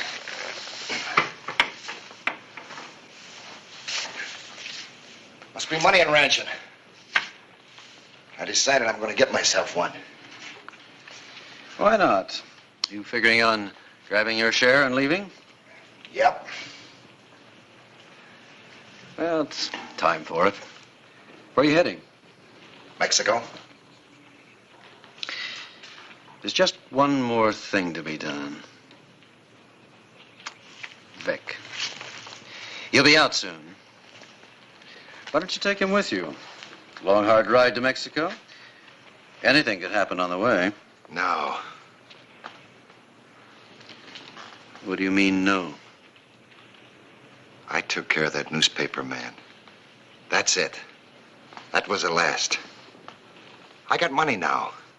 I'm like you. I'm going to live right. After you take care of Vic. Nobody else leaves the ranch, not yet. Nothing unusual is going to happen. Everything stays just the same. What do I get out of it? What do we all get? No more trouble. A ranch in Mexico. All right. But I swear this is the last.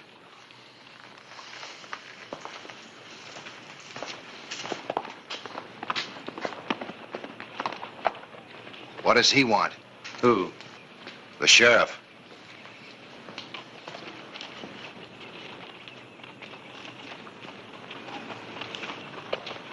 Back to work.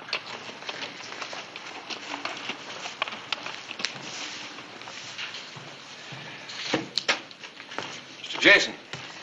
Oh, Sheriff. One of your men told me you were out here in the barn. What can I do for you? Reel's trial starts tomorrow. We have a lot of questions we'd like to ask you. I told you could be very helpful. Tomorrow? Yes, the circuit judge rides in the morning, and Reel will be the first order of business.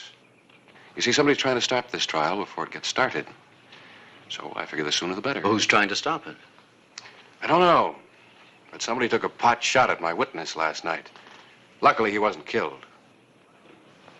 Well, I'm afraid I can't help you, Sheriff. Vic has only worked for me a couple of years. 4. 4 years. Yes, about. I mind my own business. I don't know much about Vic, but what he does is really his own affair. Well, be at the trial anyway, 11 o'clock. Oh, I'll be there. I don't like trouble, Sheriff. Neither do I. So there's not going to be any. I have my witness in protective custody, and I'm riding out this afternoon to see the judge safely into town. See you tomorrow.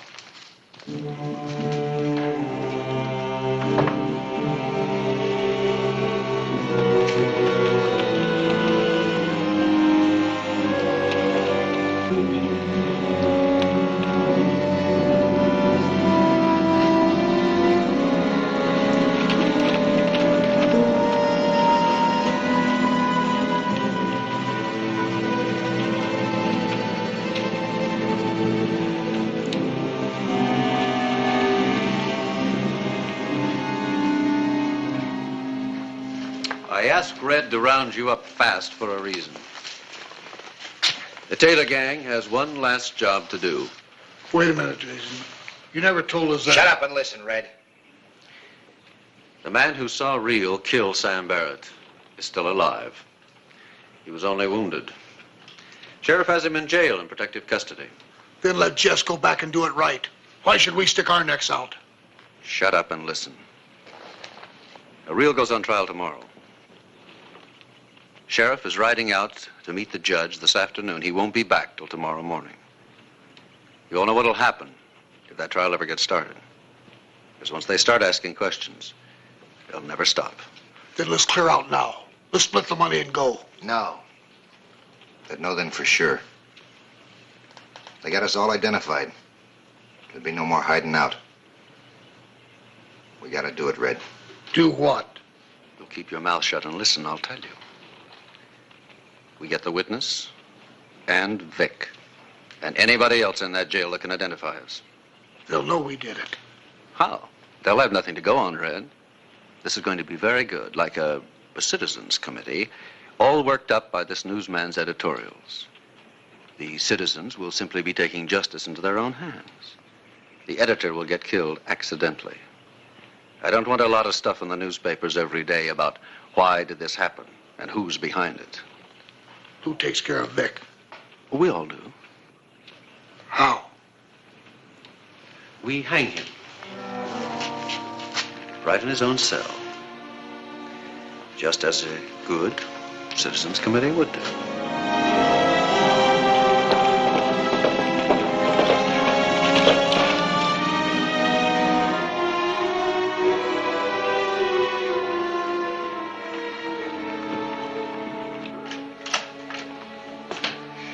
We're all set here. How about it? You still think it'll work? Oh, I sure hope so. Pete? Yeah? Come on in here a minute, will you? Harris, I'll bet my last dollar that Barrett's killing is going to uncover something real big. Yeah, Clay. I want to go over this just one more time. Now, remember, the main thing is for you not to make a move until I do.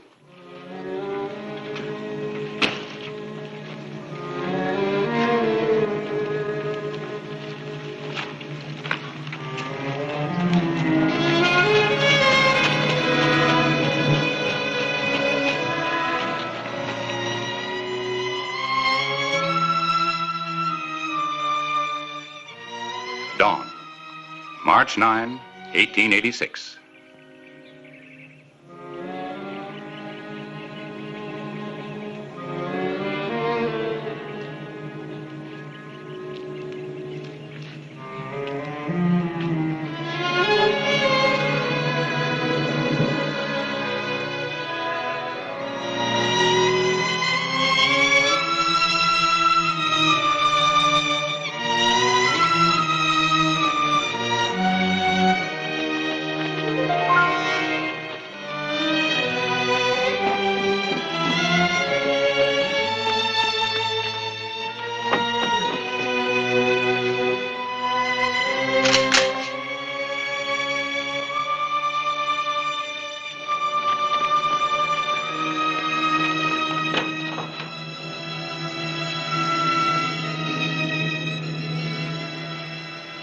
Jason! Tell your men to drop their guns. You're surrounded. I've got you in a crossfire.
Drop your pistol.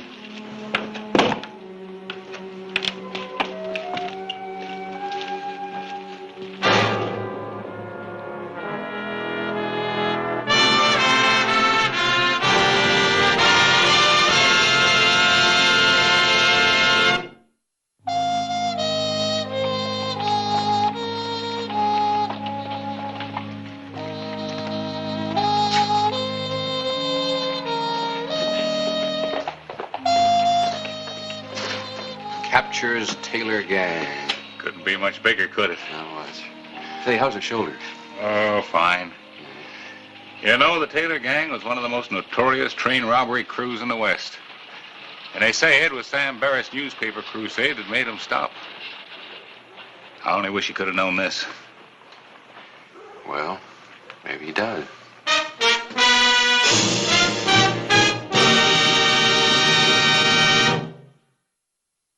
Whistle me up a memory, whistle me back where I wanna be, whistle a tune that'll carry me to Tombstone territory. If your past has run afoul of the law, it's a handy place to be, 'cause your future's just as good as your draw in Tombstone territory. Whistle me up a memory, whistle me back where I wanna be, to Tombstone territory. Tombstone, Arizona Territory. Harris? Quint? Clay, I'm glad you're back. There's something you ought to know.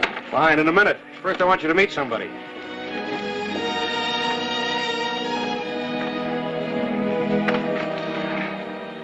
This Gay Monahan, Harris Clyburn, head of the Epitaph. It's my deputy, Quint. Miss Monahan? All right, Smokey, line him out. Here. Clay. Miss Monahan's a lawyer from the East. He's come out here to practice. Well, welcome to Tombstone, Miss Monahan. Thank you. Miss Monahan, we'll stop by my office first, and I'll take you over to your rooms at the Russ house. Clay, listen, I got you covered, Big Jim. Stand right where you are. Don't move any closer. Keep your hands away from your guns.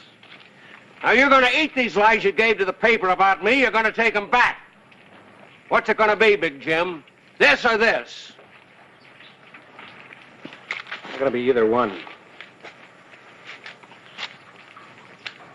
Are you on his side, too? I'm not on anybody's side.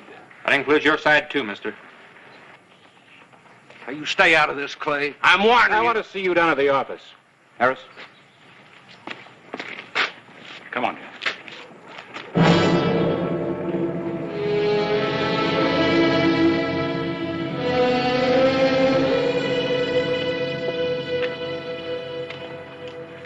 Who knows, Sheriff? You might have just saved my life. It was Feeney's life that I was trying to save. I don't know you, mister, but I think you should know that in Tombstone we like even odds, especially in a gunfight.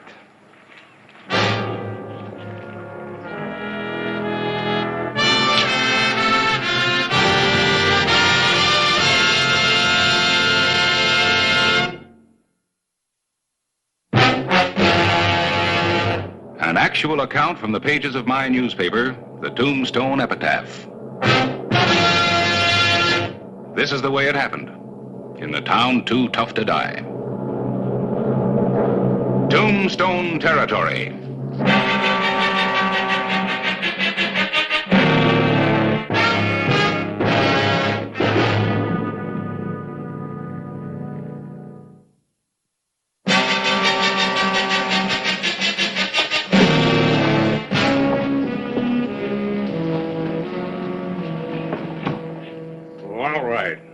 Maybe I was a little overly excited at first, but I ain't excited now, and it's about time you got back from where you've been. Now, I want you to arrest Clyburn here and Big Jim Gerson for printing them lies about me. Feeney, I was quoting Gerson. That's my duty as a newspaper man. That doesn't mean I hold with his views. Well, listen to this. Big Jim Gerson, president and principal stockholder of the Congress Mine, has dispensed with the services of Feeney Spindler, mine superintendent, since the strike was made 3 years ago. Gerson returned for the first time in 2 years from the East, where he's been making his home, to investigate an alleged slump in the ore output from the Congress. No charges will be brought to bear. What, that's the same thing as calling me a thief. Possibly slander and libel. What was that? Nothing. Just thinking out loud. Besides, there ain't been no slump in the output from the Congress. I ought to know. I've been there myself all the time. You know, Feeney, what you need's a lawyer, not a sheriff. Miss Monahan here just happens to be one. One what? A lawyer. You mean she's a female lawyer? If your statements are factual, Mr. Spindler, I would suggest you're serving Mr. Gerson immediately with a writ, ordering a cease mining operation until you can arrange for a hearing before the board of directors of the mine. You would? Yes. And mind you, I'm speaking as a registered member of the Vermont Bar. Bar? The Lawyers Association. And one of the finest in the country. Why don't you leave it that way? Sir? I guess most men like girls with curls. Well, I am not interested in what most men like, Mr. Clybourne. I adhere strictly to the rule, never mix business with pleasure. If you're interested in retaining me, Mr. Spindler, the writ will be ready first thing in the morning. Well, I don't know. I ain't never seen a lawyer before who didn't wear pants. Your meaning is quite clear. All right. It's a deal. You're hired. Fine. Sheriff, Ma'am? if you will bring a witness, preferably someone not associated with the law, you can call for the writ in the morning. Yes, ma'am. Good day, gentlemen. I ain't never caught much of women myself. That's why I never got married. It occurs to me that a bachelor misses something. Well, take a look at that, would you? You know where that ice wagon's been? Up to the Congress, that's where. After returning from 2 years in the East, Mr. Gerson has to have his ice every day. Yes, sir.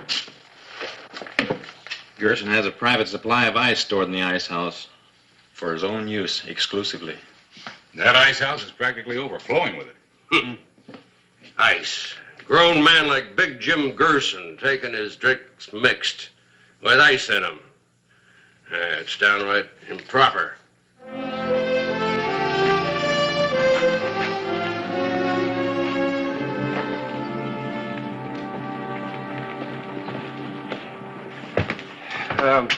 Harris, there's no need for both of us to go in. I'll just go see if she's out.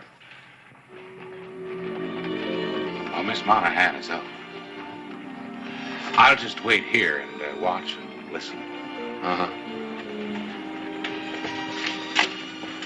Morning. Why, I must look a sight.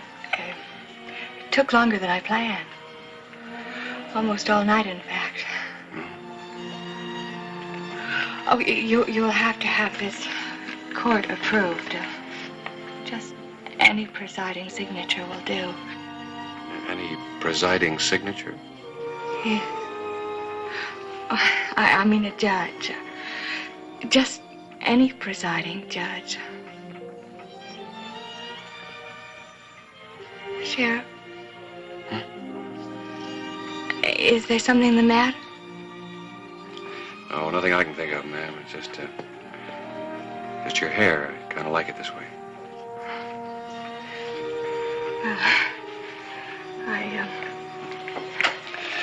Morning, ma'am. Sheriff, well, I often wear my hair this way. Well, I wouldn't want you to think that I had rearranged my hairdo just for you. Yes, ma'am. Clay, wait for me. I'm going along. Don't tell me there's a law again, because I know there ain't. I just want to see Gerson's face when you serve that writ on him. All right, let's just get this approved.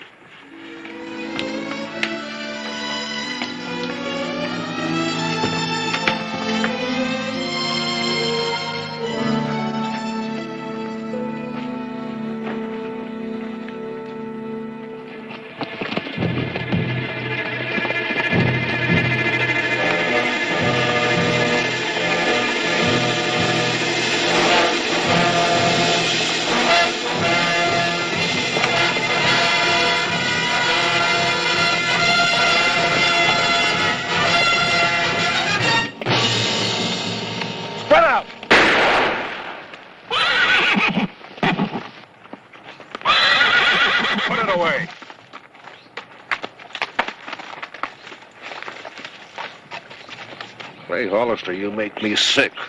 Why don't you let me shoot? Mostly because you're a bad shot.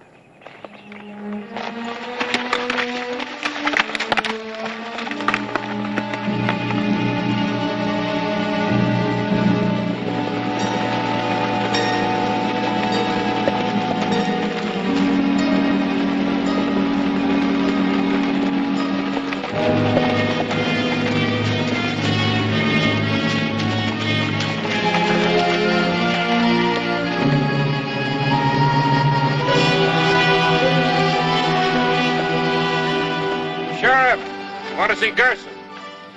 Come ahead.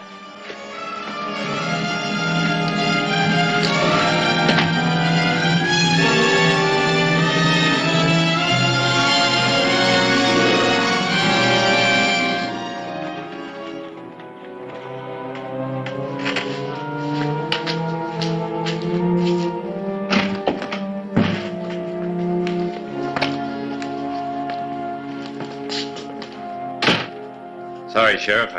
Just a morning shot. Didn't know it was you. Not much you didn't know it was us. I'd like to see you flat instead of upright right now. Yeah. There's going to be no trouble. I told you that before. And the first person who starts it will answer to me. Bravo, Sheriff. Spoken like a man of conviction. Oh, you are a man of conviction, aren't you, Sheriff? I'm convinced about some things. Others I'll let ride until they're proven.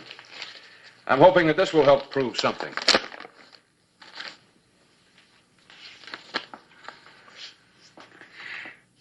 Feeney, you're stale. Not old, just stagnant. Why, you haven't grown with an idea since I first met you. As far as I'm concerned, you or any other man without growth might just as well be dead. Well, I'll show you how dead I am. No. Harris.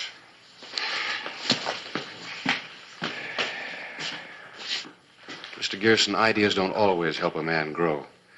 Boot Hill is just full of small men with big ideas. Here comes the ice wagon, Mr. Gerson. It's a long, dry ride back.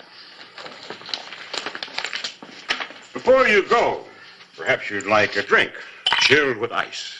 That's where I'd like to see you, Gerson, on ice. Now, don't keep that gun-happy squirrel of yours away from me. That's where he'll end up, on ice. I'll see to it personally. Perhaps some other time. There'll be another time.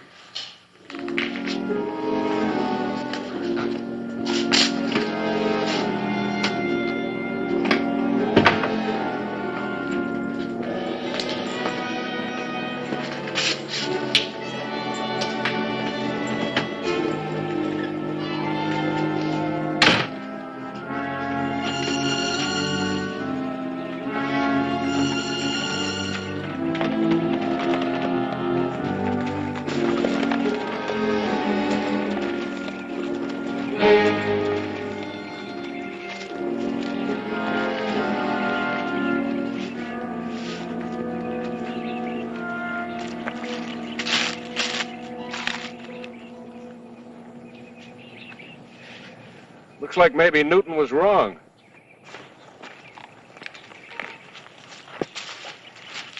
Newton? Yeah, Sir Isaac. According to his theory, a wagon with ice should make a deeper track than a wagon without ice.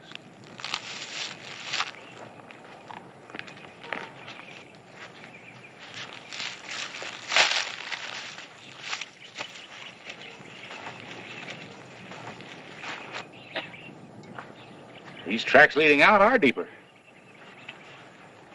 Maybe Newton knew what he was talking about.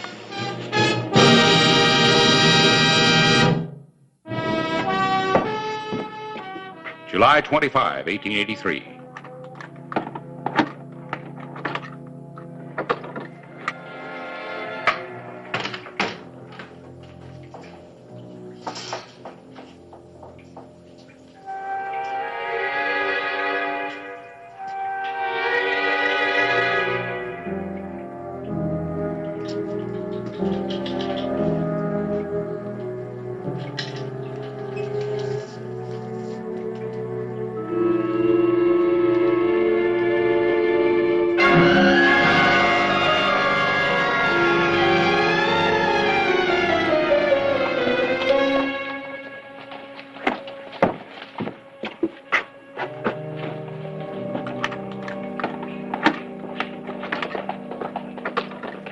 Shall I send for Mr. Gerson?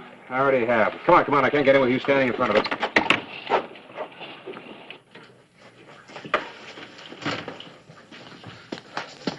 Down here, Sheriff.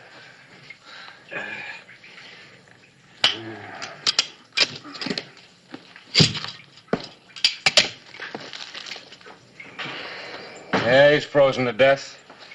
Must have been there all night. I was in town. I heard you were looking for me. Yes, I'd like you to make an identification.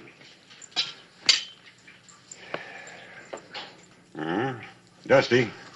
Frozen solid. Must have been hit on the head before he was deposited here. Dusty's a good man. Have you arrested Feeney yet? Now, both you and Clyburn were there yesterday when Feeney threatened to do this. I don't usually arrest a man just for making threats. Oh? But you do arrest people for murder, don't you, Sheriff? Usually. Good. Then you can detain Feeney. You can also tell the prosecution I'll be at the trial as a witness. But this whole thing's a frame-up. I tell you, I'm innocent. Mr. Spindler, you are merely being detained, not arrested for murder. But if you don't stop shouting and help, it's just possible that you might hang. I tell you, I'm innocent. There it is. Let's go.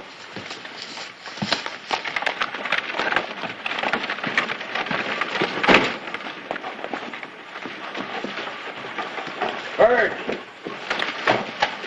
Come on down. Give me the line. You know, you don't look so well, boy. Why? I feel all right. Oh, well, a lot of people feel all right, and then just like that, they're gone. But you needs a little rest. We're going to see that you get it.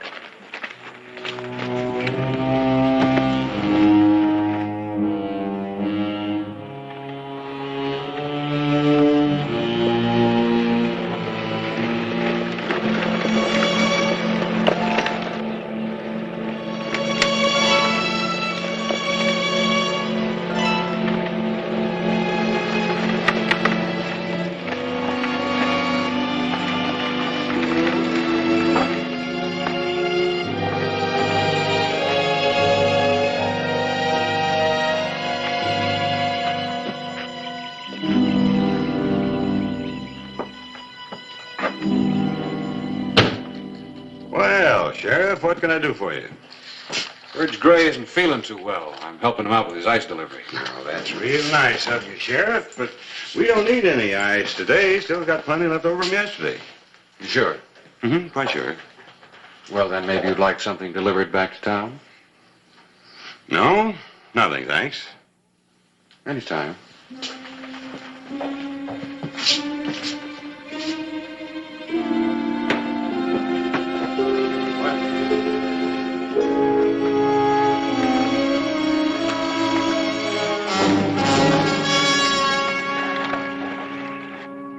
What do you think?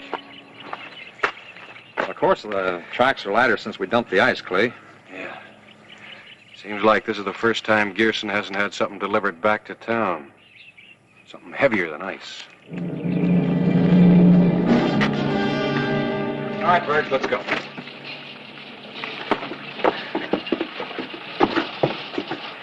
Come on, open it up.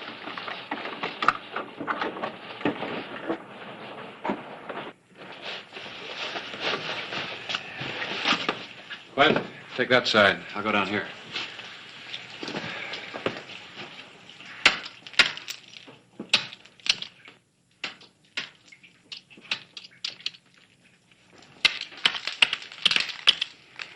You won't find anything in here, Sheriff.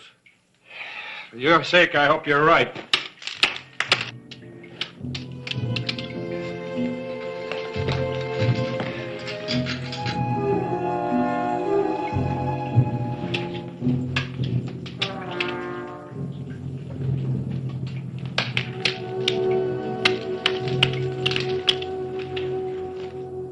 Don't anybody go for guns, or you'll die a little sooner. Let me see your back.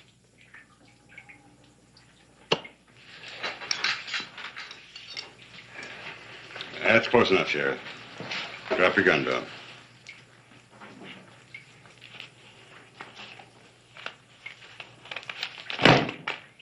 So pick. That large center block of ice, chip into it. Full of silver ingots? Like the Sphinx, I thought my secret was safe. It was, up until now.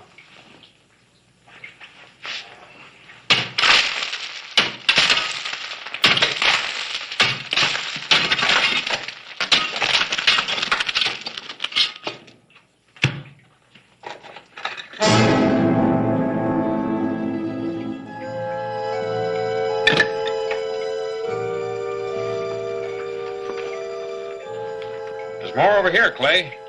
That's right, Sheriff. A great deal more. Enough to retire for a lifetime in style. 2 lifetimes, matter of fact. You see, I'm meeting a very charming lady in Mexico. I can't waste much more time. Kelly, get that stuff loaded. But what about afterwards? Oh, afterwards, it's going to be very cold, but you ain't going to feel it, Verge. I won't feel it. Now, with the door shut, it's soundproof in here. Now, you're going to have to die sooner or later, Verge. Take a choice. Please help me, Sheriff. I had nothing to do with this killing. Please help me. Ain't no help, Verge.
With you in a minute.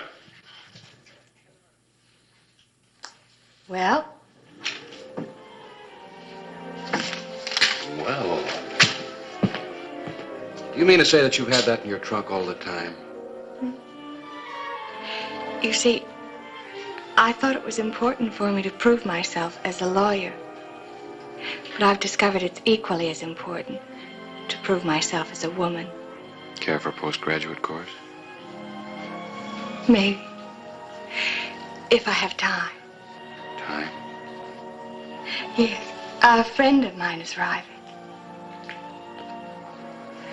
Pemberton Brockway III. He's from home. Army? No. Military school. The uniforms are exciting, aren't they? You give up awfully easy. Give up? I was just wondering where I could get a uniform. Some people don't need them.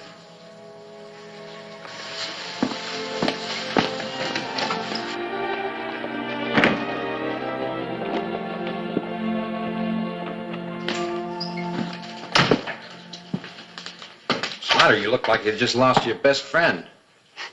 Who needs friends? Hey, Quint. You don't happen to have a uniform, do you? No, why? Hey, you aren't thinking of joining up, are you?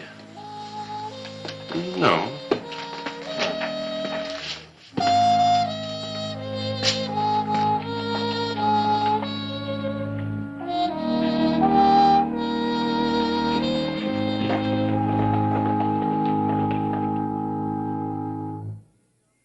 Whistle me up a memory, whistle me back where I wanna be, whistle a tune that'll carry me to Tombstone territory.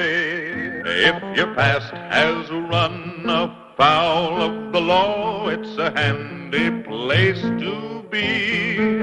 'Cause your future's just as good as your draw in Tombstone territory. Whistle me up a memory, whistle me back where I wanna be, to Tombstone territory.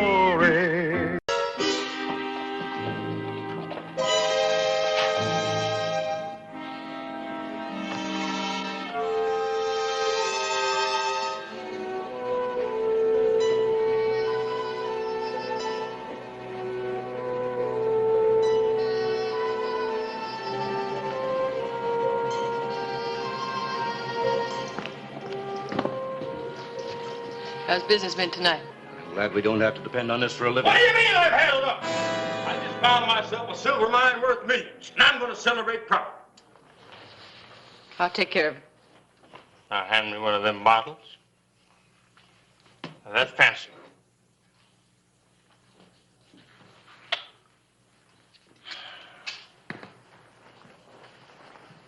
Give me the gun, Hal. Come on, hand it over.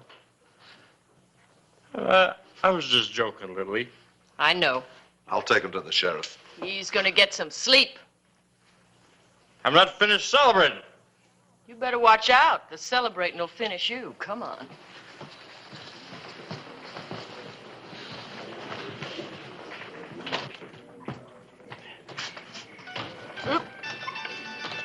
You mad at me, Lily? No. Still partners? That was the agreement when I grub staked you. And you're just as rich as I am. Why don't the two of us have just a tiny little... No? No. You better get some sleep. Now, good night.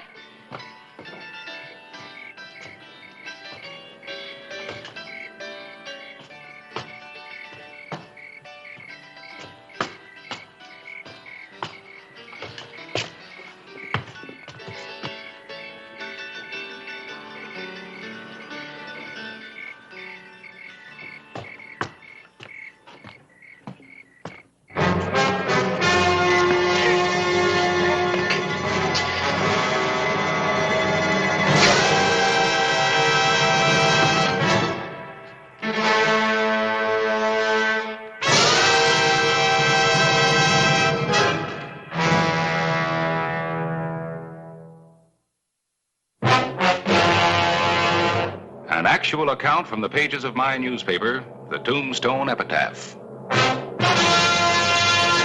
This is the way it happened. In the town too tough to die. Tombstone territory.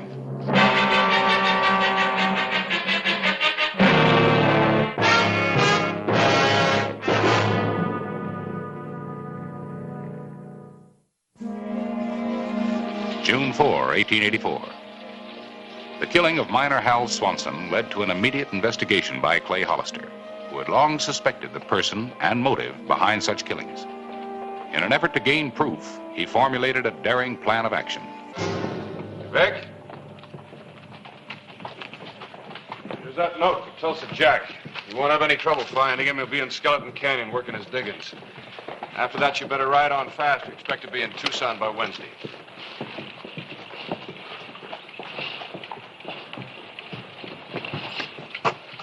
Where's your deputy headed? Trial in Tucson? Oh. I thought maybe you had a lead on the Hal Swanson killing. Maybe I have. Hey, wait a second.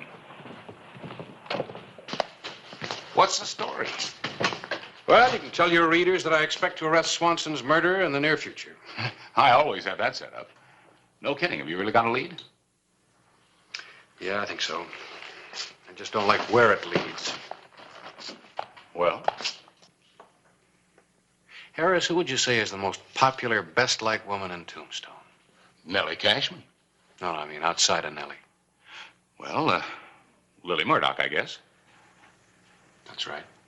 Well, what's that got to do with... Lily Murdoch? You're not serious. I checked the records at the courthouse and the claims office last night. In the last 3 months, 4 miners have been killed and 2 others have disappeared. And all of them either grub-staked by Lily or with a will made out in her benefit. Clay, Lily couldn't be mixed up in... I just said she might be. Well, there's no motive. Lily doesn't care a hang for money. Look what she gives to the Miners Protective and the Orphans Fund. I know, but you've got to face the fact that 6 men either died or disappeared and Lily benefited. Where are you going? I'm going to go talk to her. You know, I've heard if you get a woman mad enough, she's just liable to tell the truth. Oh, she'll get mad, all right. Clay. Yeah? Lily Murdoch has a lot of friends. A lot of power in town. Suppose, well, just suppose you do find out she's involved in these killings. Well? Do you suppose you could prove it before you got run out of town?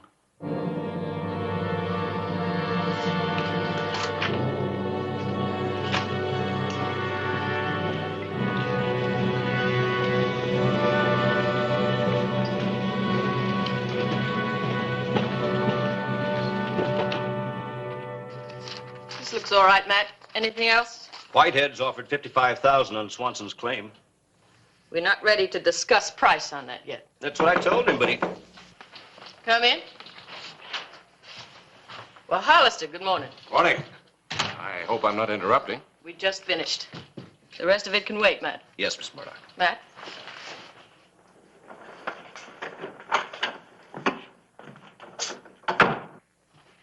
Well, Sheriff, this visit social or official? Official, ma'am. We can be official and comfortable at the same time, can't we? Yes, ma'am. Miss Murdoch, there's hardly a miner in Tombstone that you haven't grub-staked at one time or another. And when you do, you enter into a 50-50 partnership with him, don't you? Well, that's customary, isn't it? May I offer you something, Sheriff? Oh, no, thank you. If the miner should die, do you automatically inherit his half of the partnership? Only if he wants it that way. Like Hal Swanson? Well, yes. I use the money to grub-stake other miners, or I give it to charity. You've been very generous. As far as I'm concerned, Sheriff, money has only one real value, and that's for people to use. I see. Miss Murdoch, you're an intelligent woman. Haven't you any idea why I'm asking you all these questions? To be perfectly honest, not the faintest.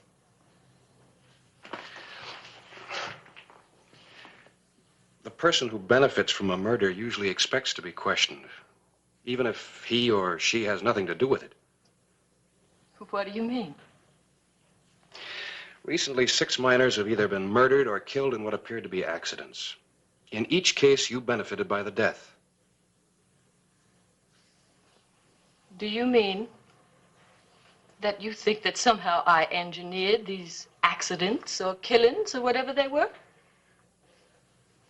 Well, that's the silliest nonsense I ever heard of. How dare you accuse me? I haven't accused you. And you better not if you don't want to make a fool out of yourself. Miss Murdoch, I once knew a man by the name of Asa Watkins. He was a... Now, why should I do such a thing? I certainly have plenty of money. Mr. Watkins didn't need any money either. He was the bank clerk in my hometown.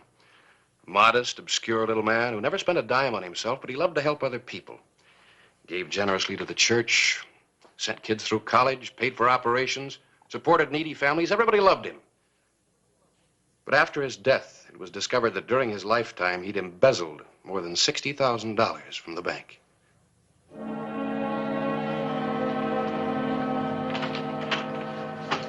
Get out of here. I said get out of here.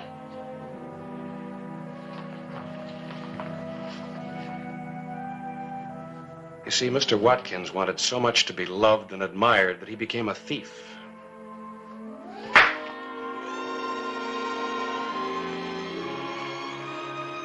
Wait. I have a lot of friends in Arizona, Mr. Hollister. Some of them important, like the governor. Some of them not so important. I realize that. You've insinuated things here that you can't prove. But my position, my success here, depends on my reputation for honesty and fair play. If you do anything to damage that reputation, I'll turn you out of office and have you run out of town.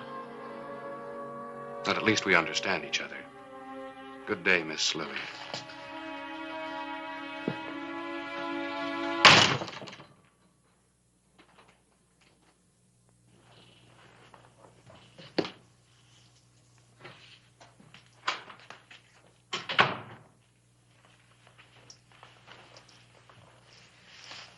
Did you hear? He can't prove anything. He could start a lot of talk. Who'd believe him? There are always people ready to believe anything. Well, what do we do? Sailor still in town? Saw him yesterday. Good. Fine sailor.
Who is he? Gunslinger, by the name of Sailor. What do you have against you? He was for hire.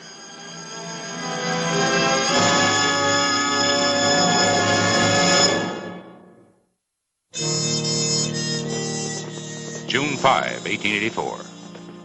Clay Hollister had deliberately set out to arouse Lily Murdoch's wrath, and he had been successful. A few hours later, an attempt was made on his life. If you're so sure Lily hired that fellow last night, why aren't you doing something about it? I am. What, for instance? Waiting? For her to try again? Oh, for reinforcements. On his way to Tucson, my deputy was going to deliver a letter. A letter? Who to? Tulsa Jack. One of the few miners Lily never had to stake. Why Tulsa? I did a favor for him once. He's going to do one for me now, I hope.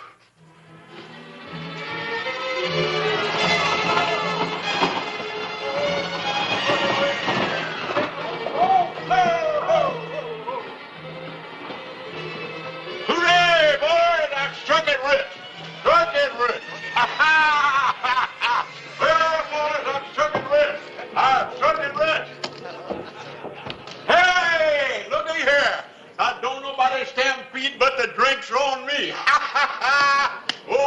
Tulsa Jack has struck it rich.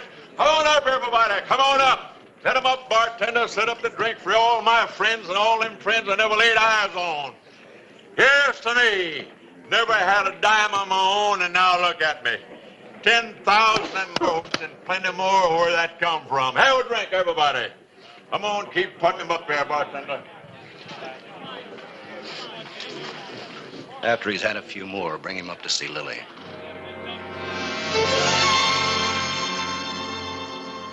Well, just like any other creek I ever saw.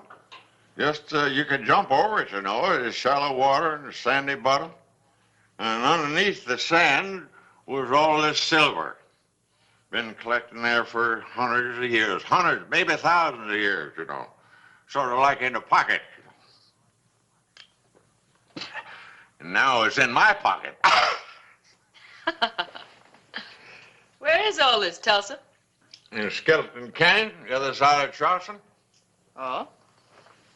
I thought your claim was, Well, no, that's just it, Lily. You see, it wasn't my claim. I don't know who it belonged to, so I had to get the stuff out fast. Loaded what I could in the saddlebags and then hid the rest. What I put in your safe wasn't 1/5 of it. So tomorrow, I'm going to take out horses, pack horses, and bring out the rest. Well, that's wonderful, Tulsa.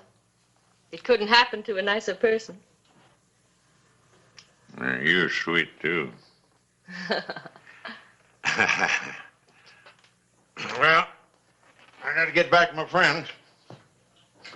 You down there where the boys are, they'll be missing me. I'm sure they will. Lily, thanks for the drinks.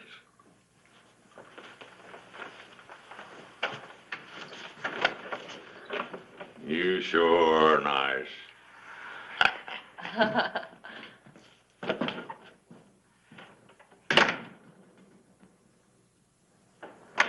Boys? Oh, the setup couldn't be better. I don't know. The sheriff's snooping around. I don't want to risk it. Well, where's the risk? You didn't stake the old boy. There's no connection between you and him. Now, Sam and I'll bring the silver in and nobody will know. No, Matt. Now, look, we've played along. Let you give away half of everything we've taken in. That's part of the setup. Yeah, but lately you've been a little too generous. You act like you like throwing money away. Well, it's paid off, hasn't it? Why do you think people trust me? Would Tulsa talk as freely to anybody else? Look, the point is, we're the only ones that know. We can keep all of it, Lily, except the stuff he put in the safe. We'll turn that over to the sheriff. All right. Go ahead, but be careful.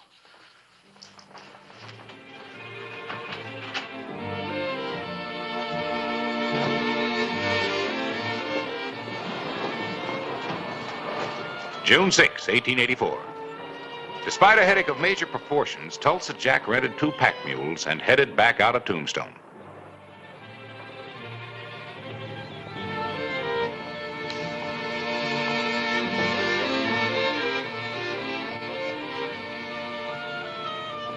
Tulsa!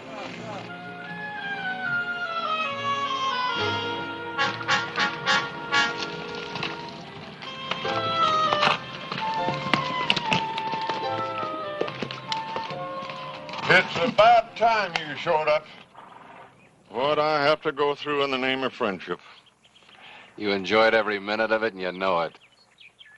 Last night, yes, but not now. I wish them meadowlarks wouldn't sing so loud. Well, there's some cover in those trees up there. Let's go.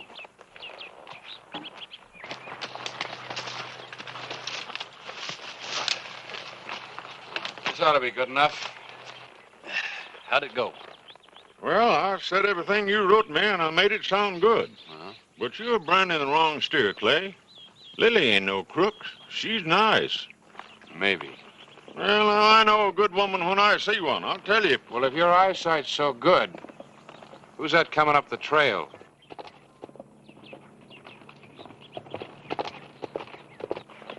Well, I'll be. Lily's boys.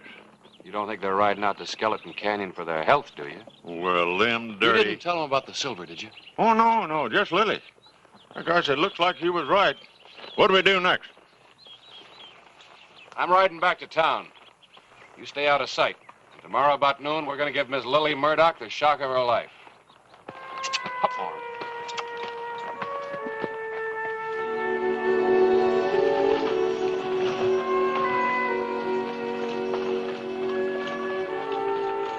The afternoon of June 7th, 1884.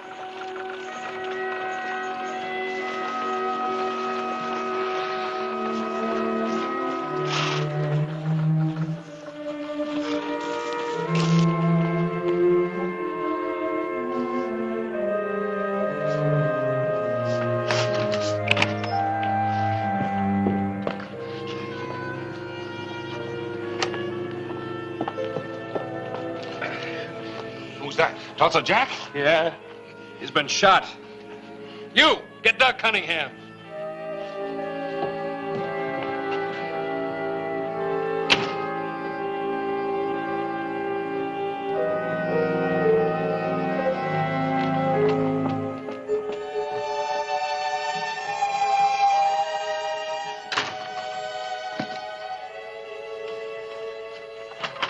Matt, Sam, come in here. What's the matter? So Tulsa never showed up. What are you talking about? Of course he didn't show up. You're lying. What did you do with the silver? I tell you, we didn't see any silver. Tulsa didn't show up. I see. You decided to cut me out and split the silver between you. Now, wait a minute. Now, look, Lily, put down that gun and listen to me. We didn't find any silver. Tulsa didn't show up. Really? Then how come his horse just brought him in with a bullet in his back? What? Now, I'd give you just 5 seconds to level with me. Look, Lily. Your time is just about up. Who is it? Hollister. Come in.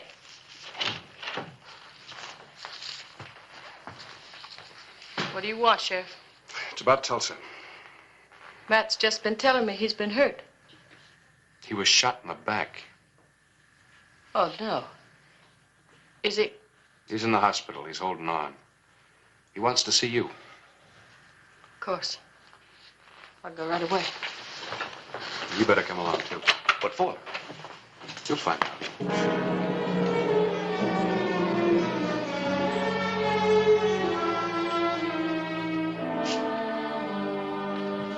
Lily, Right here, Tulsa. the doc says I ain't got a chance. Now, that's nonsense, Tulsa. You're gonna be all right. That silver in your safe is all I got. I want you to have it. I'll keep it for you, Tulsa, till you're up and around again. Tulsa. I want you to take a look at these men. Are they the ones that shot you? Oh, now, what is this? You loco? We never even seen him before. Let him answer. Yeah, them's the one. He's lying. Are you positive? Yeah, they must have heard me talking to Lily. You're under arrest. Oh, now, wait a minute, The victim Sheriff. identified you. That's enough for any jury. Turn around. I'm not going to take this. It's a frame-up. You want to make a statement? I got plenty to talk about if it'll keep me from hanging. Plenty to talk about who? Never mind, Hollister. Take his guns. Put up your hands. I underestimated you, Miss Lily. I didn't think you carried a gun. Good thing I do. I couldn't afford to let Matt talk. You were in back of these killings then. I was right. You were right, Sheriff. Dead right. Take him out the back way. Come on.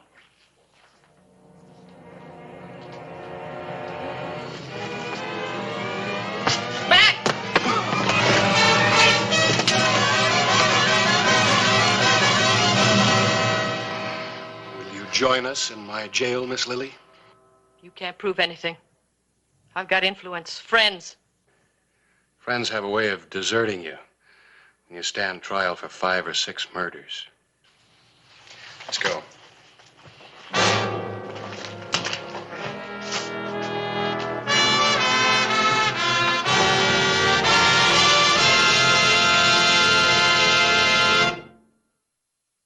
There you are, Tulsa.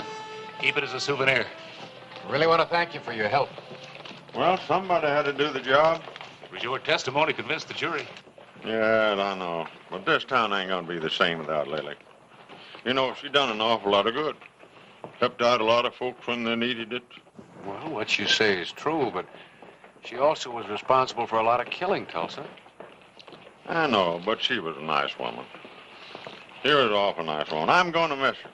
We're all gonna miss her. Yeah, Lily was a nice woman. I don't care what you say, Lily was a darn nice woman. Yeah, she's pretty, too. And her hair, boy,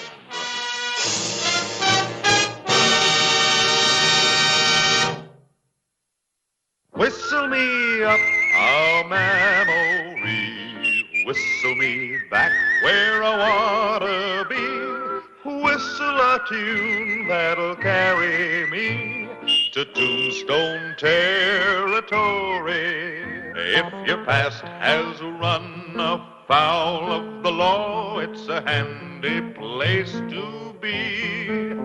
'Cause your future's just as good as your draw in Tombstone territory. Whistle me up a memory, whistle me back where I wanna be, to Tombstone territory. আপনি এখান থেকে চলে যান। লাইলি, তুমি না আমারে বলছিলে আমারে না পাইলে তুমি ব্লেড দিয়ে আমার নাম লিখে হাত কাটবা।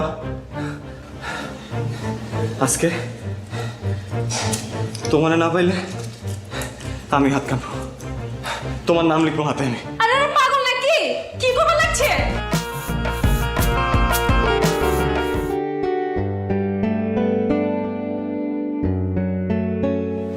লাইলি, তোমার সাথে একটু কথা ছিল। আপনার সাথে কোনো কথা বলবে না। হাই লাইলি। লাইলি প্লিজ 1 মিনিট। আপনি বুঝতেছেন না কেন ভাইয়া? বলছি না ও কথা বলবে না। 2 দিন পর ওর বিয়ে, ওর মতো থাকতে দেন। লাইলি, আমার ভুল হয়েছে, আমি আমার ভুল বুঝতে পারছি। দেখো গত কয়েকদিন ধরে আমি কিচ্ছু করতে পারছি না, না পারতেছি ঘুমাইতে, না পারতেছি কিছু করতে। আমি তোমার সাথে অনেকবার দেখা করতে চাইছি, আমি পারি নাই, আমাকে দেখা করতে দেয়া হয় নাই। আমি তোমাকে ভালোবাসি লাইলি। আপনি হাঁচে আমার ভালোবাসেন? নিজের থেকেও বেশি। তাহলে আমি যা কমু তা শুনবেন? অবশ্যই।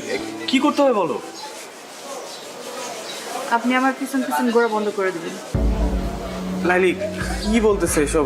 আপনি তো আমারে কইছেন আমি আমার ইজ্জত খোয়াইছি, লগে আমার পরিবারের ইজ্জতও খোয়াইছি। আমার আব্বাই ছেলে পক্ষের কথা দিয়ে দিচ্ছে। আব্বারে তো আর ছোট করুন না, নিজেরও যথেষ্ট ছোট করছি। আব্বার ইজ্জতে কোনো দাগ দেব না।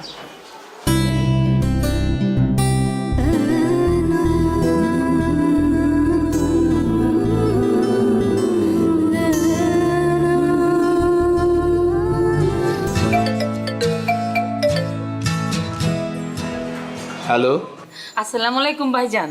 ওয়ালাইকুম আসসালাম। আমি নীলের আম্মা কইতাছি। আপা, আমি জানি আপনি কি কইবেন। আমার কিছু করার নাই। আমি লাইলিরে জিগাইয়া সবকিছু ঠিক করছি। ভাইজান কইতেছিলাম কি, আপনি লাইলির বাবা, দিন শেষে আপনার মেয়ে সুখটা আপনার কাছে বড়। কিন্তু ভাইজান, লাইলি আমার পোলাটারে ভালোবাসে, আমার পোলাটাও লাইলিরে ভালোবাসে। কিন্তু আপনি যদি লাইলির অন্যখানে বিয়া শাদী দিয়ে দেন, তাইলে তো ওরা কেউই সুখী হইব না। আপা, আপনি কি আমার বাংলা সিনেমা চৌধুরী সাহেব মনে করছেন? হাত পা বাইন্দা আমি আমার মায়ের বিয়া দিতেছি? আমি যা কিছু করছি ওরে জিগাই করছি। ভাই সাহেব, আমার ছেলেটা লালিরে সত্যিই খুব ভালোবাসে। আপনি দেখেন, আমার পোলাটা আপনার মেয়েরা অনেক সুখে রাখবো। আপনি যদি লাস্টে একবার যদি ভাইবা দেখতেন। আপা, আমি অনেক ব্যস্ত, এখন রাখি। আপনি আমার মাইয়াটার জন্য দোয়া করবেন, আমি আপনার পোলার জন্য দোয়া করি। আল্লাহ হাফেজ।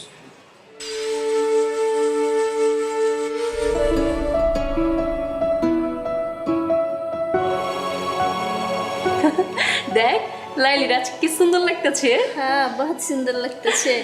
সাইটাগুলো মানাইছে। হ্যাঁ আরে আপনি এখানে চলে কিভাবে? বাইগান বাইগান কইতাছি। লাইলি তোমার সাথে একটু কথা ছিল। আপনার সাথে আমার কোনো কথা নাই কা, আপনি এখান থেকে চলে যান। লাইলি তুমি না আমারে বলছিলে আমারে না পাইলে তুমি ব্লেড দিয়ে আমার নাম লিখা হাত কাটবা। আজকে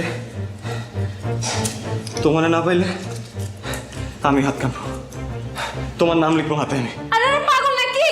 কি করবে লাগছে? হেনি কি আছে? মামা আয় মামা মামা মামা এসব করার কাম নাই, আপনি এখান থেকে যান গা।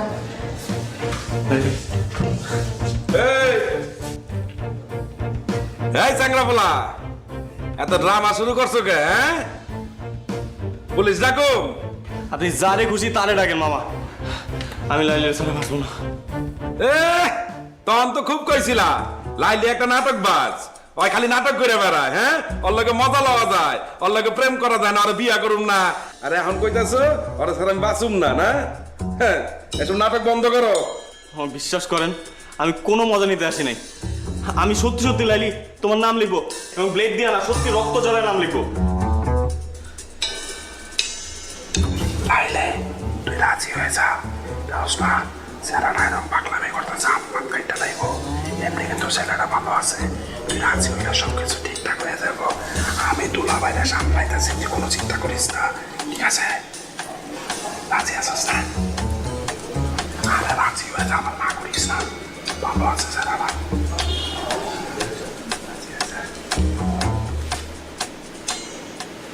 লাইলি আমি দিলাম কিন্তু কি হয়েছে? এত গন্ডগোল খেলা? দুলা ভাই নাম গো লাইলি, বুঝছেন? আরে পছন্দ করে, আরো হবে লেগে নিলয় এলাকার ছেলে, ও আর ওরে পছন্দ করে। কি কইলি? দুইজন পছন্দ করে দুলা ভাই। দুলা ভাই আপনি যদি সম্মতি দিতেন তাহলে ওকে বিয়াটা করা দিতে পারতাম। চুপ কর, তুই কি চাস? ও বুঝছি। দুলা ভাই আপনি রাজি হয়ে যান, সমস্যা নাই। বুঝেন না কেন? দুজন পছন্দ করে, বুঝছেন না? যদি ভাইয়াটা এগিয়ে যায় তাহলে তো আমার সমস্যা, মহল্লায় আমরা চেহারা দেবো কেমনে?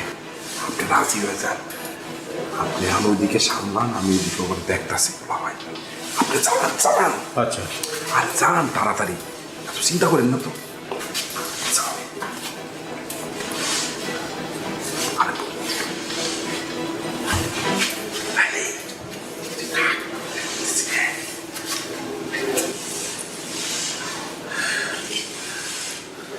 হ্যাঁ কও, নাইলে কিন্তু কাটুন। হ্যাঁ কও। সমস্যা কি তোমার? শেষ পর্যন্ত তুমি ঘুড়ি মাস্টার ব্লেড লাইলির কাছে ধরা পড়লা। হ্যাঁ গুড়ি মাস্টার ব্লেড লাইলির কাছে হাইরে গেছে।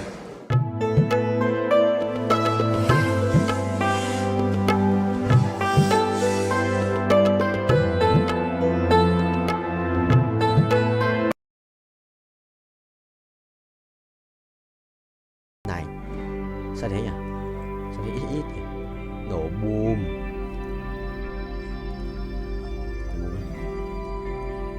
Sao nào mày? Sao nào? Không quá rồi.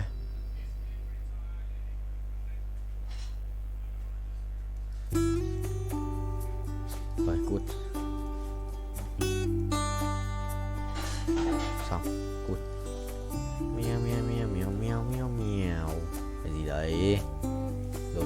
Lò đắc bù bù làm mau vậy anh? Chuẩn không vậy. Thầy lái nha, thầy lái tốc độ cao xem có lái không? Từ từ, mày ấy hả? Xít được. So ride a car in high speed đấy.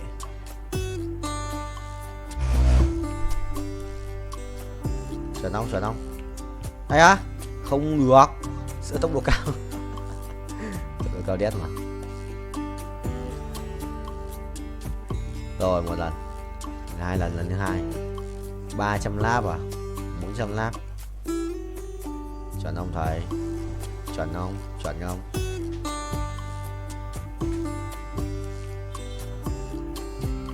Chuẩn không? Chuẩn không? Ui ui, tốc độ cao đấy. 378 lap trên 400. Này à, bắt đầu thua. Thua, mày khỏe đấy. 2299 á. Mày đấu sĩ á. Mình lắp vào mày được méo ăn uống đầy đủ nhỉ? Thằng này được ăn uống đầy đủ. 2299 là phải không? Không. Tự động chuyển hóa bản đấu.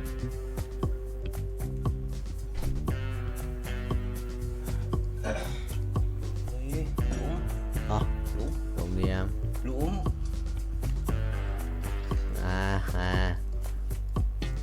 Ô, phải chấm.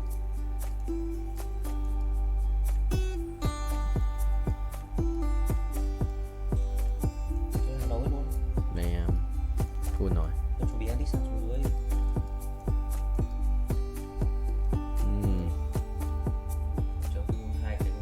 Không biết. Ok thầy ơi, mai sẽ ra ở cát. Lâu rồi, 15 phút. Well played bro. Lái luôn đấy, lái bình vua lái racing boy.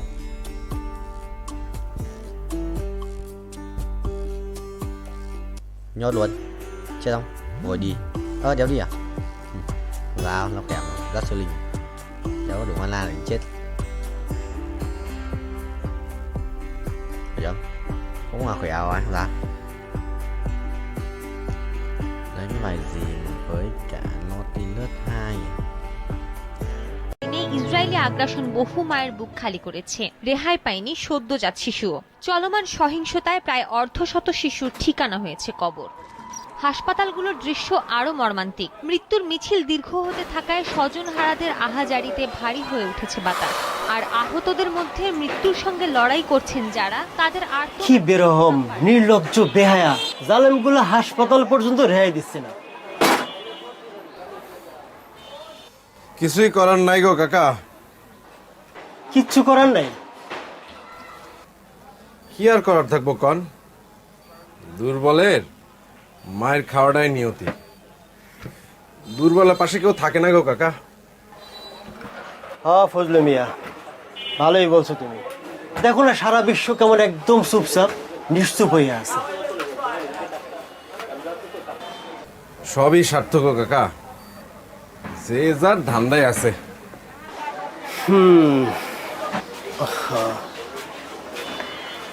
9, 10, 11, 12, মোট 12টা আছে না? বিকালের মধ্যে পাবো তো? সন্ধ্যার দিকে আসেন। লেট করেন না কিন্তু। আচ্ছা ঠিক আছে, লেট হইব না। নতুন নাকি? আসসালামু আলাইকুম।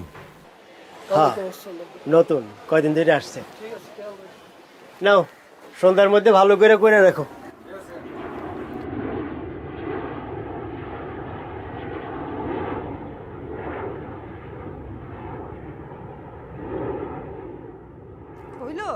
হ্যাঁ তাড়াতাড়ি আসো, বসে আছে তোমার জন্য। আইতেছি। কি রে বাপ, খিদা লাগলে খায়া ফেলবি, আমার লাগে বয়া থাকবি না। কত কথা শুনে।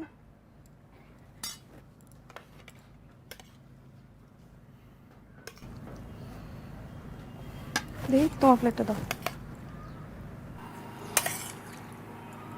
শেষ। আরে ডিম ভাজি রে।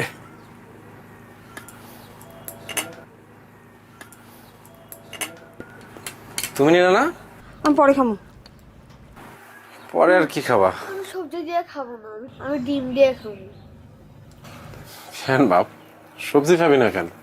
সবজি না খাইলে বড় হবি না, বুদ্ধি হইব না। হ্যাঁ কর, মুখ খুলে না দেখছো?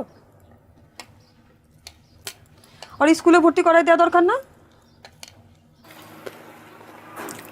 হ্যাঁ দেওয়া তো দরকার।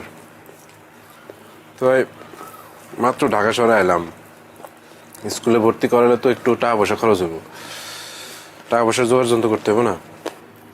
সামনে একটা স্কুল আছে, আমি গেছিলাম, আমার মনে হইলো যে ওখানে খুব একটা খরচপাতি লাগবো না, ভর্তি করাই দিই ওরে। ঠিকঠাক মতো খোঁজ নিছো, মানে ভালোই বো? ভালোই তো মনে হইলো। দেখো তুমি যেটা ভালো মনে করো। সারাদিন তো টোটো করে ঘুরে বেড়ায়, কই কই যায়, কাগো লগে মিশে, কিছুই তো জানি না, আর এখানে তো কারো চিনিও না। কি রে বাপ, ঢাকা শহরে এসেই দেখি বন্ধু পাতায় ফেলছিস। তা একটু পড়াশোনা করতে হইব না? হ্যাঁ করতে হইব তো। এই যে তোর পুরান স্কুলের যে বইগুলো আছে ওইগুলো নিয়েও তো একটু বসতে পারস না? জিগাও তো পড়ে কিনা। আমি পড়ি তো। আবার মিছে কথা থাবর তুমি। থাক, তুই এখন খা, আজকে আমি তোরে নিয়ে পড়তে পাবো, ঠিক আছে? হাকর, মুখটা খুলে না, হাকর। বাহ, পানি নিয়ে আসতে। এটা হইতেছে কাজের আনন্দ, নবকৃষ্ণ ভট্টাচার্য। মৌমাছি মৌমাছি কোথায় যাও নাসি নাসি, দাঁড়াও না একবার ভাই। কি রে এখনই ঘুমাস কেন? একটু পর। ওই ফুল ফোটে বনে, যায় মধু আহরণে, দাঁড়াবার সময় তো নাই। এত হাই তুলতেছিস কেন? বাকিটা কালকে পড়ি। কালকে পড়বি? পড়তে বলেই ঘুমাহে না? আমি অনেক পড়ছি। আবার কই দে, পেন্সিল দে, আমি তোর এই শব্দ অর্থগুলো লিখে দেই, এগুলা মুখস্থ করবি। তুমি দোকানে যাইবা না? যাবো তো, আর একটু এগুলা দেখা দিয়ে যাই। এগুলা তোর বাসার কাজ, ঠিক আছে? এগুলো মুখস্থ করবি। যে আহরণ মানে হইতেছে সংগ্রহ করা। আহরণ মানে কি? সংগ্রহ করা। সংগ্রহ করা। তারপরে হইছে Pai, Kun, Sakasi, Chichigai. Pai, oh. Pai đều. Bay không? Bay không?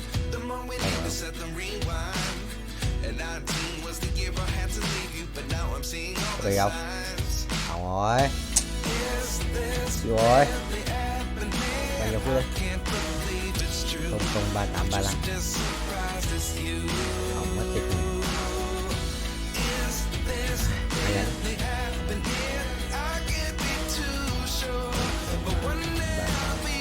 Chia nút quay không cái khung nào nút vậy con tàu. Ê cái con này họ chấm mà mấy con bằng tiền họ chấm hết, chẳng biết là bao nhiêu của quay tài là lúc đó mới được và này ơi đi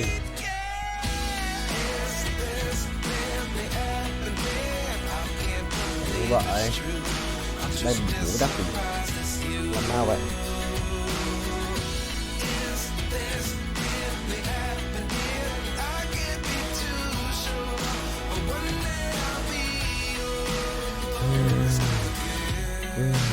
Xuân tao mày xuân tao mày thích làm hỏng cho mình không? Lợn này xiềng vang gối trang bị đặt xong rồi tôi định cuộc chơi tính Timor đánh con bài Timor bút sẽ kêu Timor quá cay xa nhá, nhưng có ấn độ được để dành Timor số tăng được.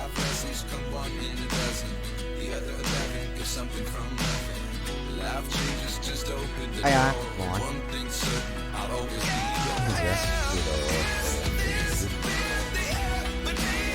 đây là ghép được thì đỡ đau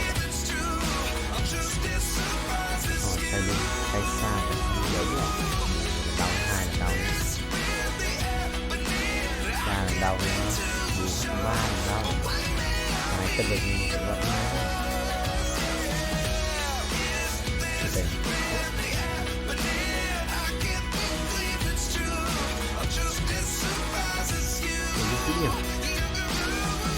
Toán chỉ có tài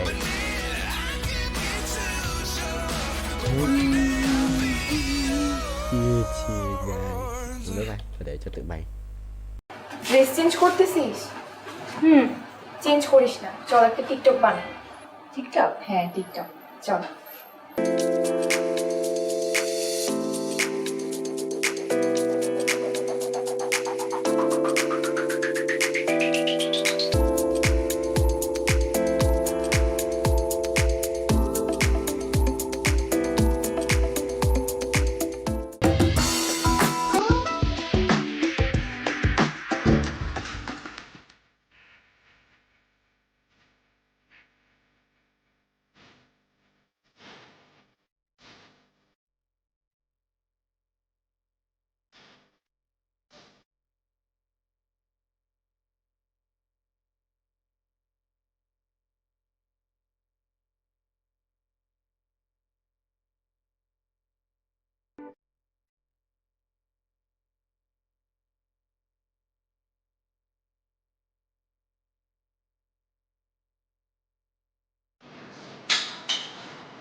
sir normal আছে pressure, নিচেরটা 80, উপরটা আছে 120। ঠিক। Thank you. Thank you. খামটা দে।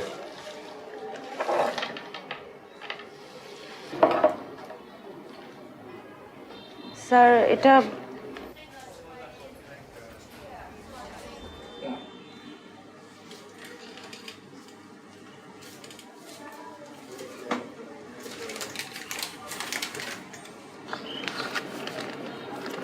কি আশ্চর্য দেখছিস, 1000 টাকা দিল প্রেশার মাপতে। তাও তুই জানিস উনি কে? উনি শহরে অনেক বড় ধনী লোক। এমন কোনো মসজিদ মাদ্রাসা নাই যে উনি দান করেন নাই। এমনকি আমাদের এই হাসপাতালেও ওনার চ্যারিটি হেল্প ছিল। ও ভালো লোক। ড্রেস চেঞ্জ করতেছিস? চেঞ্জ করিস না, চল একটা টিকটক বানাই।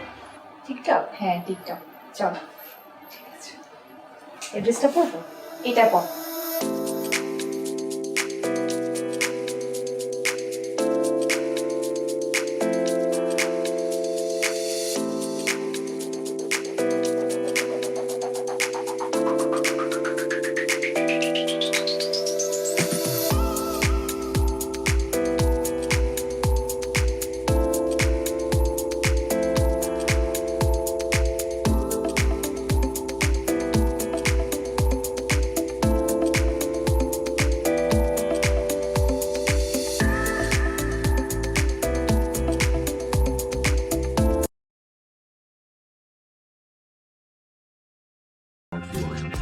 Rồi, bye bye. Nhà đi đâu ba. Rồi, phải đủ của ba kiếm tiền 36 phải đến 80 triệu. 80 80 để quay 10 lần của chiến sĩ sinh hoạt kia. Của đời sinh cũng căng ấy chứ. Của 37 ta lợi dụng đấy. Ui, thua. Tận đại.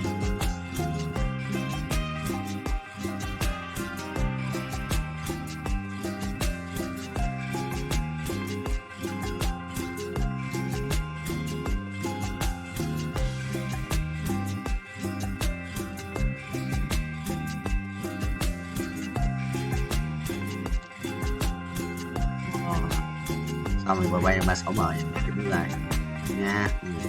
Hả? Không perfect. Trời buồn đấy. Đó, đi. Đây, cứ thật.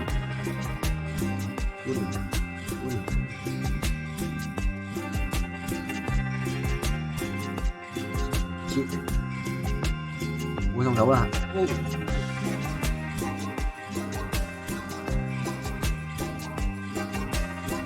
Đỏ Tổng rất là mở trung tàu. Rồi 2 lần có thể đi. 3 lần có thể đi. 4 lần 5 lần 22 tiền sắp được nước màu này 39 tí năng lượng giống ngoài ở đây ạ theo một tí năng lượng giống nhỉ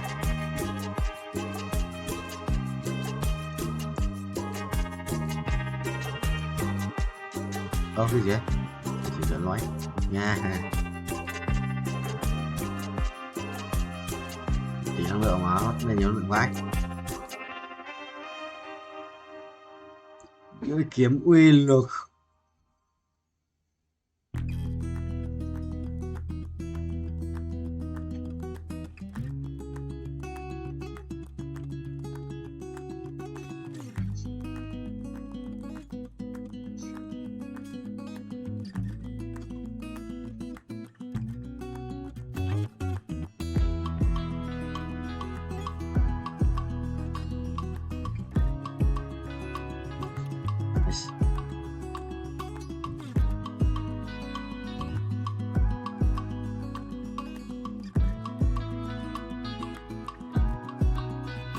Bình bây giờ hút cút rồi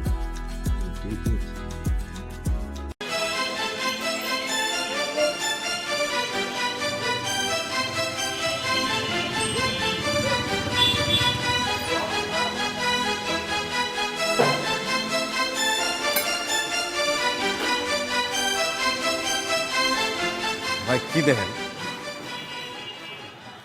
বাইকটা কি আপনার? হ্যাঁ আমার ভাই কি হয়েছে number plate কই? সেটা দিয়ে আপনার কি দরকার? Right then. হ্যাঁ রাইট দিই কি হয়েছে? বেরিবাদ যাবেন? না ভাই এই মুহূর্তে বেরিবাদ যাবো না ভাই।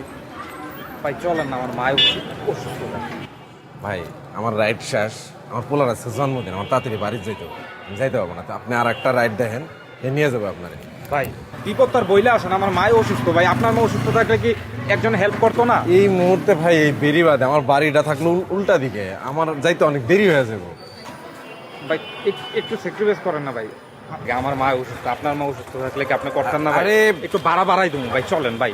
আরে এই সময় বেরিবাদ কেমনে যাবো ভাই? আয়েন না, আমি তো আপনার সাথে যাইতেছি ভাই, আমার একটু নামাই দিয়ে আসেন, খুব দরকার ভাই। চলেন ভাই। আচ্ছা ঠিক আছে চলেন।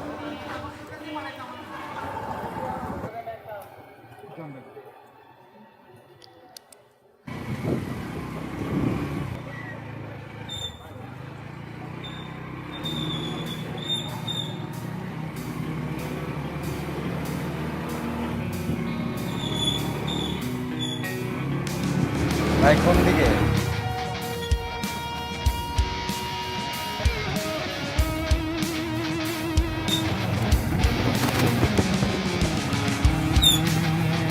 ভাই আর কোন দিকে যাবো কোন তো? সেই কখন থেকে তো সামনে সামনে করতেছে।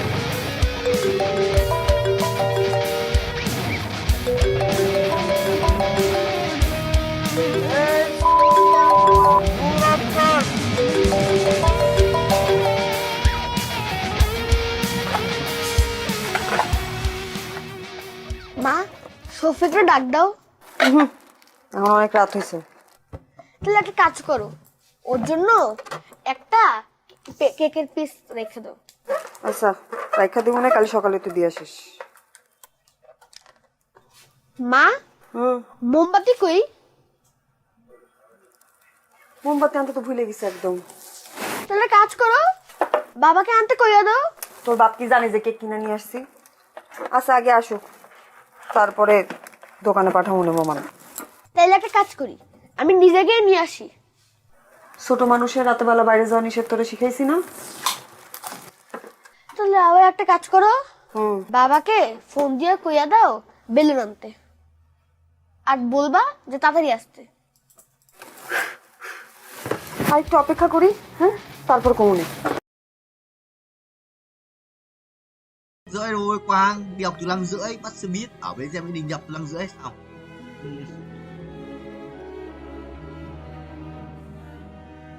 bắt là phải tách ra cùng độc hành mà sửa bình bình ấy, đúng gói đấy. Xong có độc hành nó xếp như làm gì anh nhập nhập.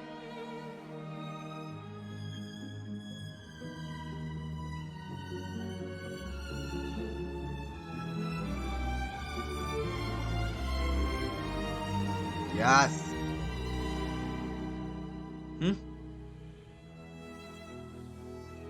Cái điều Baran à? Baran là Vũ? Cái gì?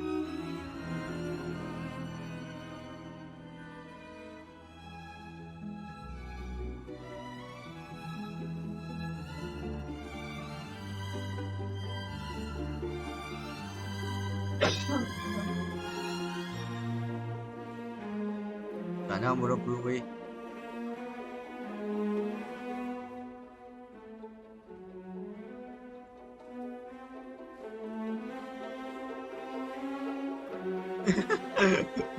Ai à, khỏi quá đi.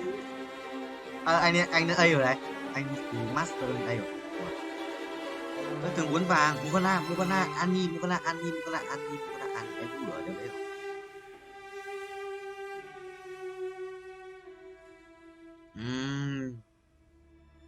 Giàu nữa. Nhưng mà Hoàng Minh con lại yêu em vào đấy đâu. Đừng. Brooklyn. Bài. Bài cứ game. Ê Dương ơi. Tao lấy tướng không? Tao chạy ngang qua tướng ấy. Đến nó trước mà còn cái chạy dọc xuống mà sao tao vẫn lấy được chứ? Sơn bố à? Game chôn à? Sơn bố.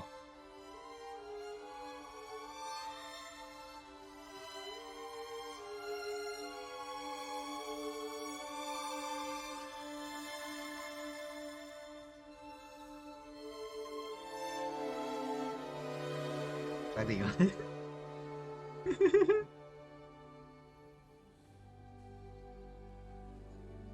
Đúng rồi, sao mày đi rồi, mày đi.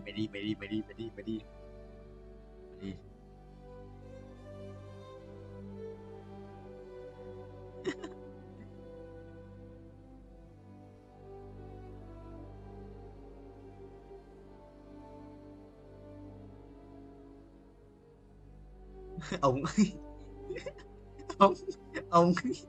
ông còn ai?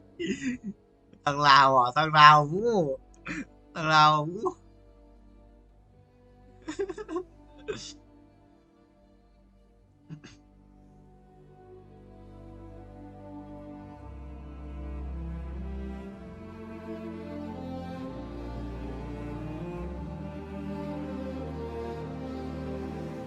Chơi gái à?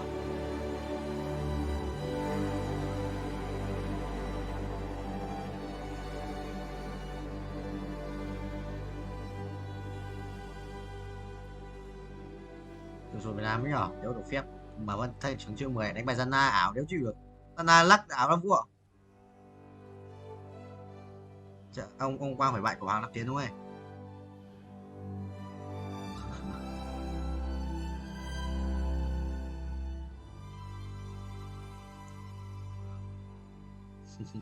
Nghe cũng nghe không, học kinh doanh. Nghe chôn lắm.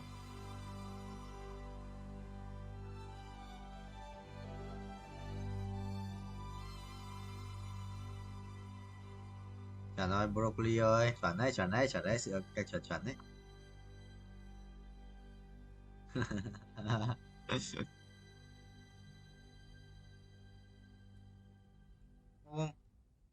Bài dân Nam bị ngu à? Ê Dương ơi, bài dân Nam lắc tao tay yếu khỏe đéo chịu được. Những người có đéo đâu. Ai chúng ngu nhỉ?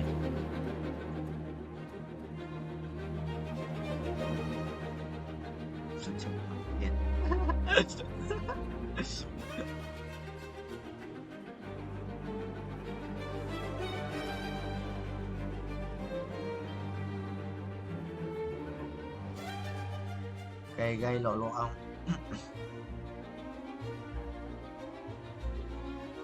Cô đánh xong trận cờ. Ê, bắn vào không ơi.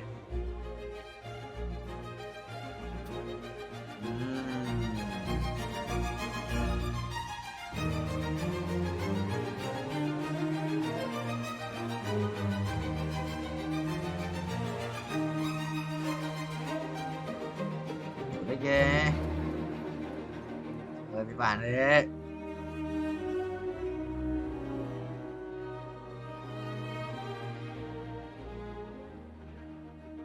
Tôi rất giờ đâu phải ngồi ngoài trời đấy.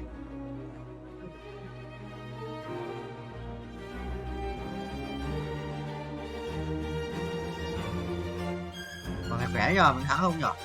Mình khỏe điếc mà.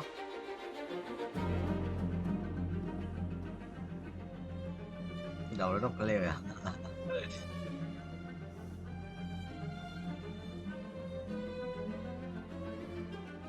Rồi, thằng này khỏe rồi, 5 yếu điếc.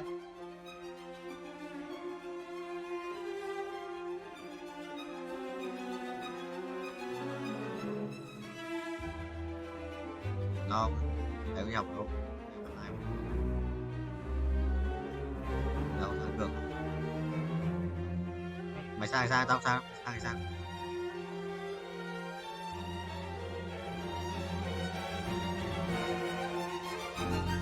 Điểm sôi sục và quá.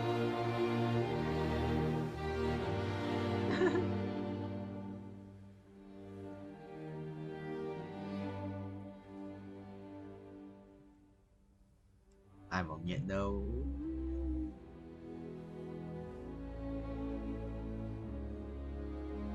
Sụp mặt lắm à.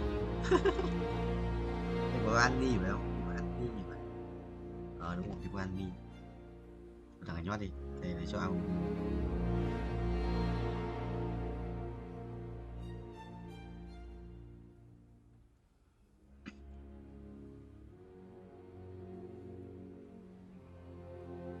Có thể cho ăn đi thì chỉ chuẩn. Bảo Linh à, Bỉnh Lao à? Bạn thôi à? Bạn thôi. À đu đu. À đu đu à? À đu đu à?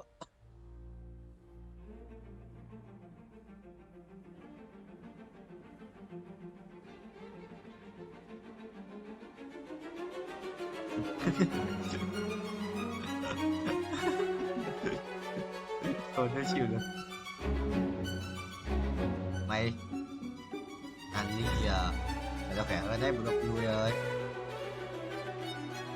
Hoàng Hạ Long à, mày Hạ Long cay à, mày xinh không?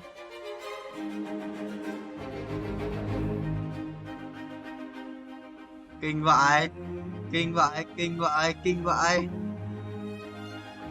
Không phải ok, ở cái qua làm cũng chưa được trải nghiệm. Ăn quanh à? Quang Anh à?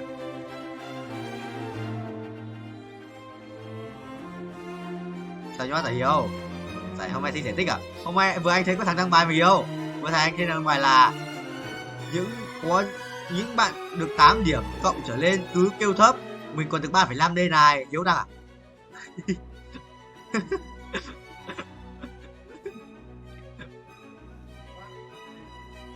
Bao nhiêu mà kiếm? 7 à? 7 ai à? 5 à? 5 Dài 5 vẫn kém chỉ có 5 rồi.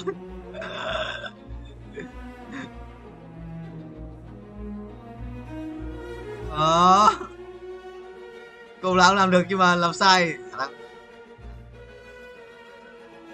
Mày không Hiếu ơi, nhưng không phải có điện thoại của Hiếu.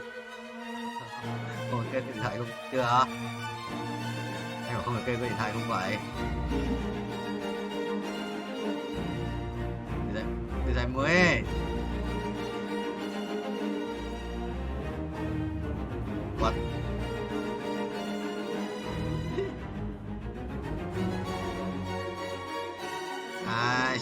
Cải thiện không? Học cải thiện không Hiếu?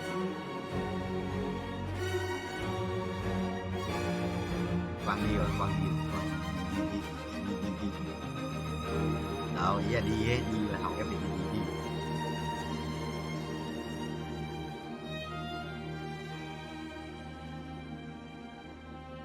Ê vậy broccoli. Căng căng ấy.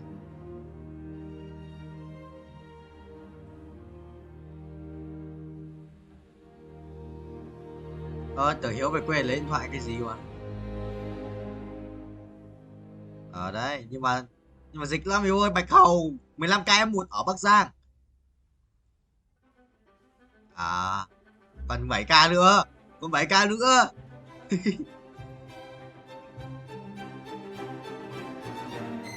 Hơn Covid, sự là mạnh hơn Covid đấy. Cái quỷ hơn Covid mà, cái này mạnh hơn Covid, mạnh hơn đấy, mạnh hơn đấy.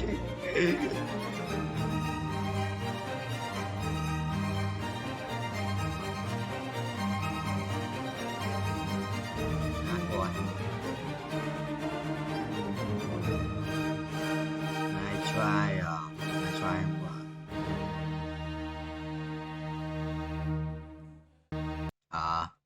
Học cái thiện luôn, học cái thiện luôn.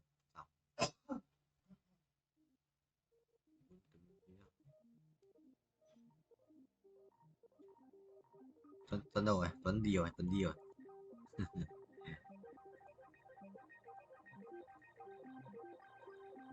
Trả trước chuẩn không vui ơi.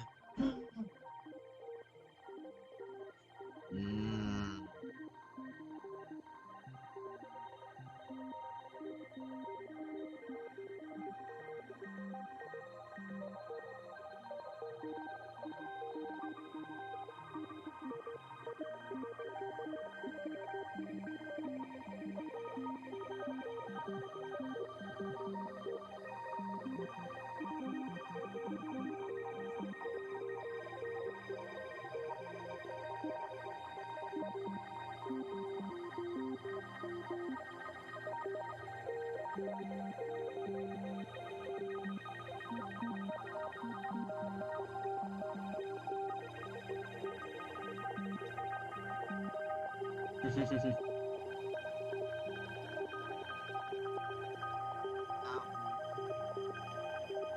Chuyện gì? Rồi, kinh vậy đi, kinh vậy rồi nói.